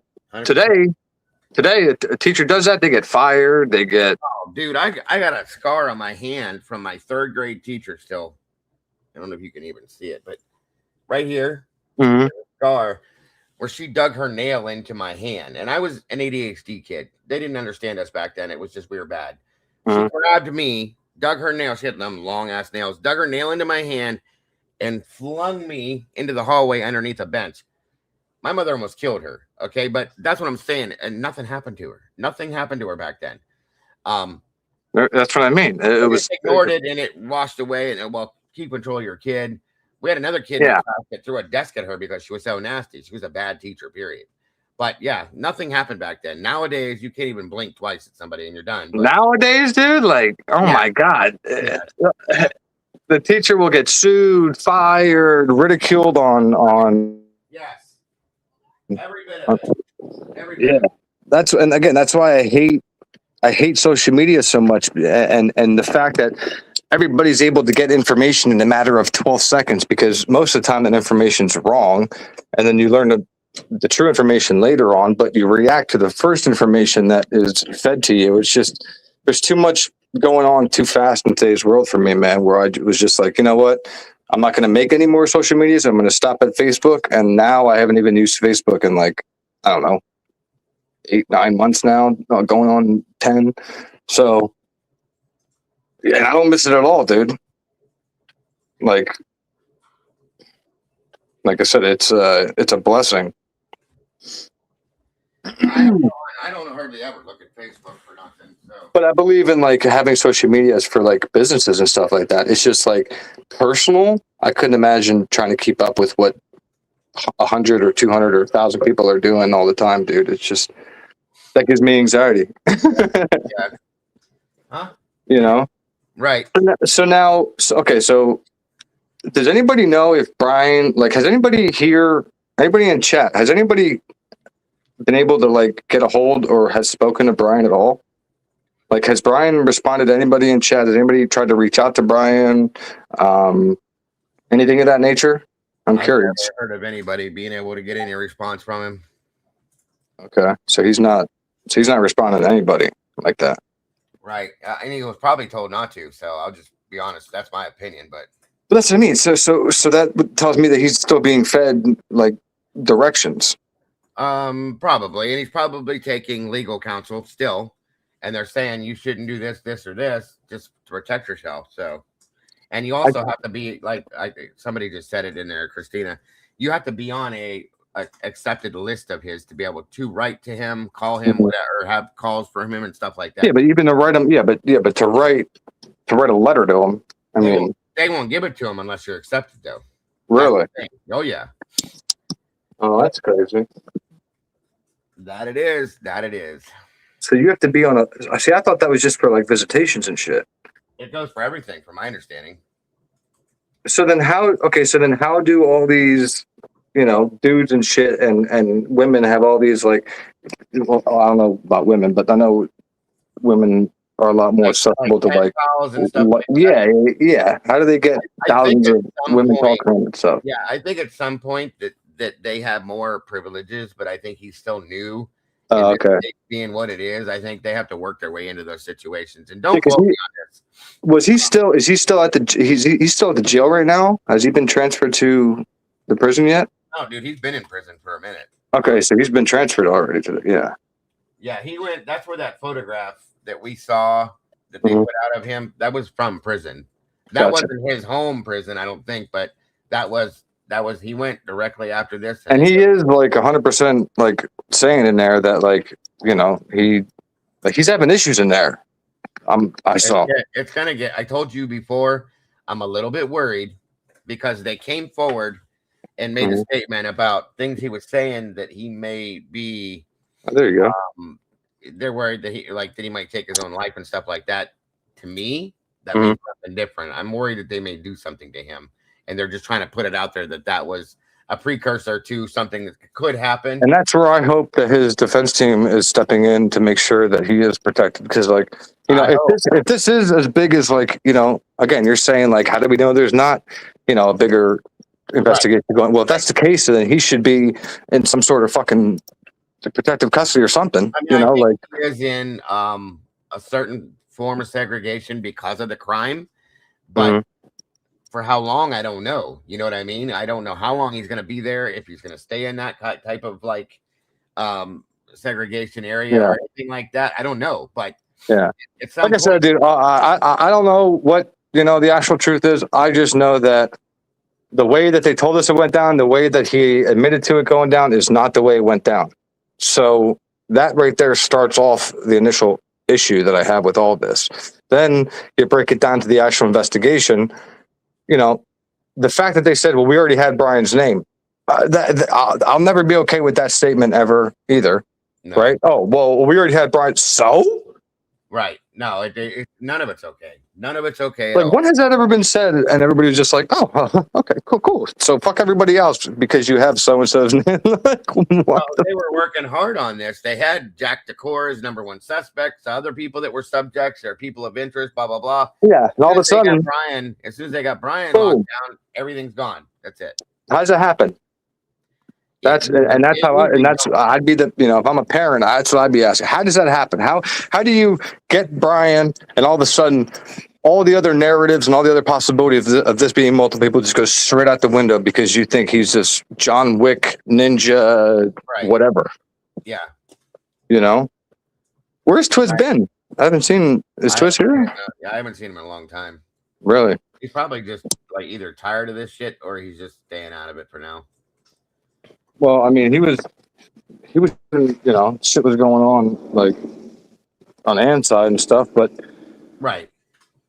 wouldn't we see something filed? Like what? Like or no? Like if if something is to be filed, at that point we will. But until then, I don't think we will. That's just my opinion again. But okay. So do you? Because I have no idea. Do you know what it would be called? Like what they would file or like what we would see on the docket? I know he has the ability to file like a habeas corpus if that were to be. Mhm. And I'm not sure, 100% sure about any other options he has. Yeah. Because I know that there are like statute limitations on certain types of filings, so on and so forth. So I'm not 100%. I don't want to give you guys a claim of something I know when I don't. But I do know that he can file, from my understanding, a habeas corpus, for sure. But also there is the other option. If they were to be in the background digging on this and they pull some kind of wild ass evidence out of nowhere or somewhere that Yeah. completely points away from Brian, that they can go in and say, yo, here, and overturn the case like that too. That can happen. That's what I mean. If I'm a bigger, whoever the hell is able to investigate, these people that just are obviously inept, like, Right. you know what I mean? Like, to me, the DNA evidence, the blood DNA evidence alone is enough for me to say, whoa, what the hell happened here? In a right setup world, once again, like Eddie used to say, yes. I'm just saying, if it's a non-biased, like investigation into the investigation, then I mean, they should be able to see right off the bat that it's not okay to say, because we have this suspect, we're not going to pursue any other. Like, that's no. I agree with you. They figured out a way to work around all that stuff to do what they're That's doing. crazy. It is. Yes, it is. And then everybody just took that as, oh, okay, no problem. And then now here we are. And I still don't understand it either. I don't. I've never seen anything like it before in my life. I don't get it. I don't get it at all. Same way I don't understand how Judge Gall was allowed to do the things she did in the Delphi case. Makes no sense to me.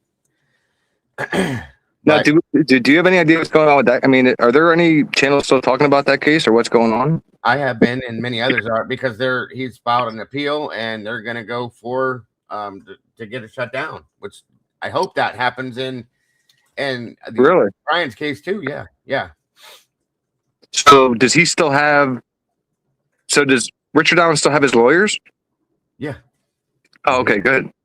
Because I thought that she took. I thought she did some slick shit and like took those lawyers away from him or something. He did, but they took it to the Supreme Court and they got reinstated. So yeah, where did Annie go? Did she took a little break? It seems like a lot of people took a break, and then this case burnt them out. Jesse's talking about Annie Peterson. That's the one that was close to Brian per se. I don't know what you knew about her, but yeah, well, I remember the whole like. Supposedly she was talking to Brian, and then she had to like, I don't know. Yeah. I don't want to look too much into that, but again, I just know that this case is just as, like you said, this is just as bad as Delphi, and in my opinion, these two cases are 10 times worse than the case of Making of a Murderer, that documentary on Netflix. That's nothing compared to these. Yeah, I agree with that. You know what I mean? So it's like, just angers me, dude. It's crazy. It's hard to get over too. You can't not think about it, and it just bothers a lot of us. I truly does. But anyway, so what you going live soon? I'm probably I gotta do a couple little things, and then I'm gonna go live. All right, I'm probably gonna shut this down here in a bit because I'm over 3 hours now. Got you something. I gotta take off anyway and get some stuff handled, and then but then I'll set up and I'll be going live too. But I appreciate you. I appreciate you. I appreciate you coming up and chilling, man. Anytime, bro. And then I'll pop in when you're live. Appreciate that very much. All right, brother. If I don't see anybody else, I hope you guys have a great day. And if I do see you, I'll see you guys real soon. Appreciate you guys very much. I'll see you in a little bit. All right, buddy. All right, brother. Later. All right, guys. Well, I appreciate everybody stopping by and having your opinions below. What's up, Mittens? Appreciate everybody who came in. Sorry if I didn't get to you. Like I said, I'm only able to see about 2-3 comments at a time when I bring one up on the screen. But yeah, thank you thank you, Annie, for coming up, and Dago for coming up. Thank you so much, James, for your super chats. You're a funny motherfucker. And thank you for the mods. And 1 second here, let me just check.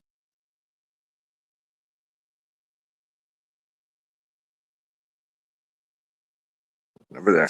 And Meg, thank you so much for your Venmo donation. I really appreciate that. Probably gonna go get. I'll probably use that to go get Leah some McDonald's or something and some ice cream.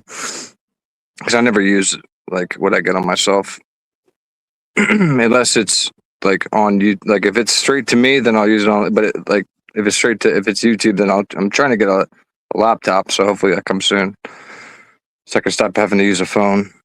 But yep. I hope everybody has a great rest of their day and their Martin Luther King Day, and probably see you all in Dagos. And yeah, thanks for stopping in. Thanks, the mods, for making sure everybody was in check. And I didn't see too many trolls today, so that's good. But yeah, God bless you guys. Have a good one. I'll see you guys soon. Later.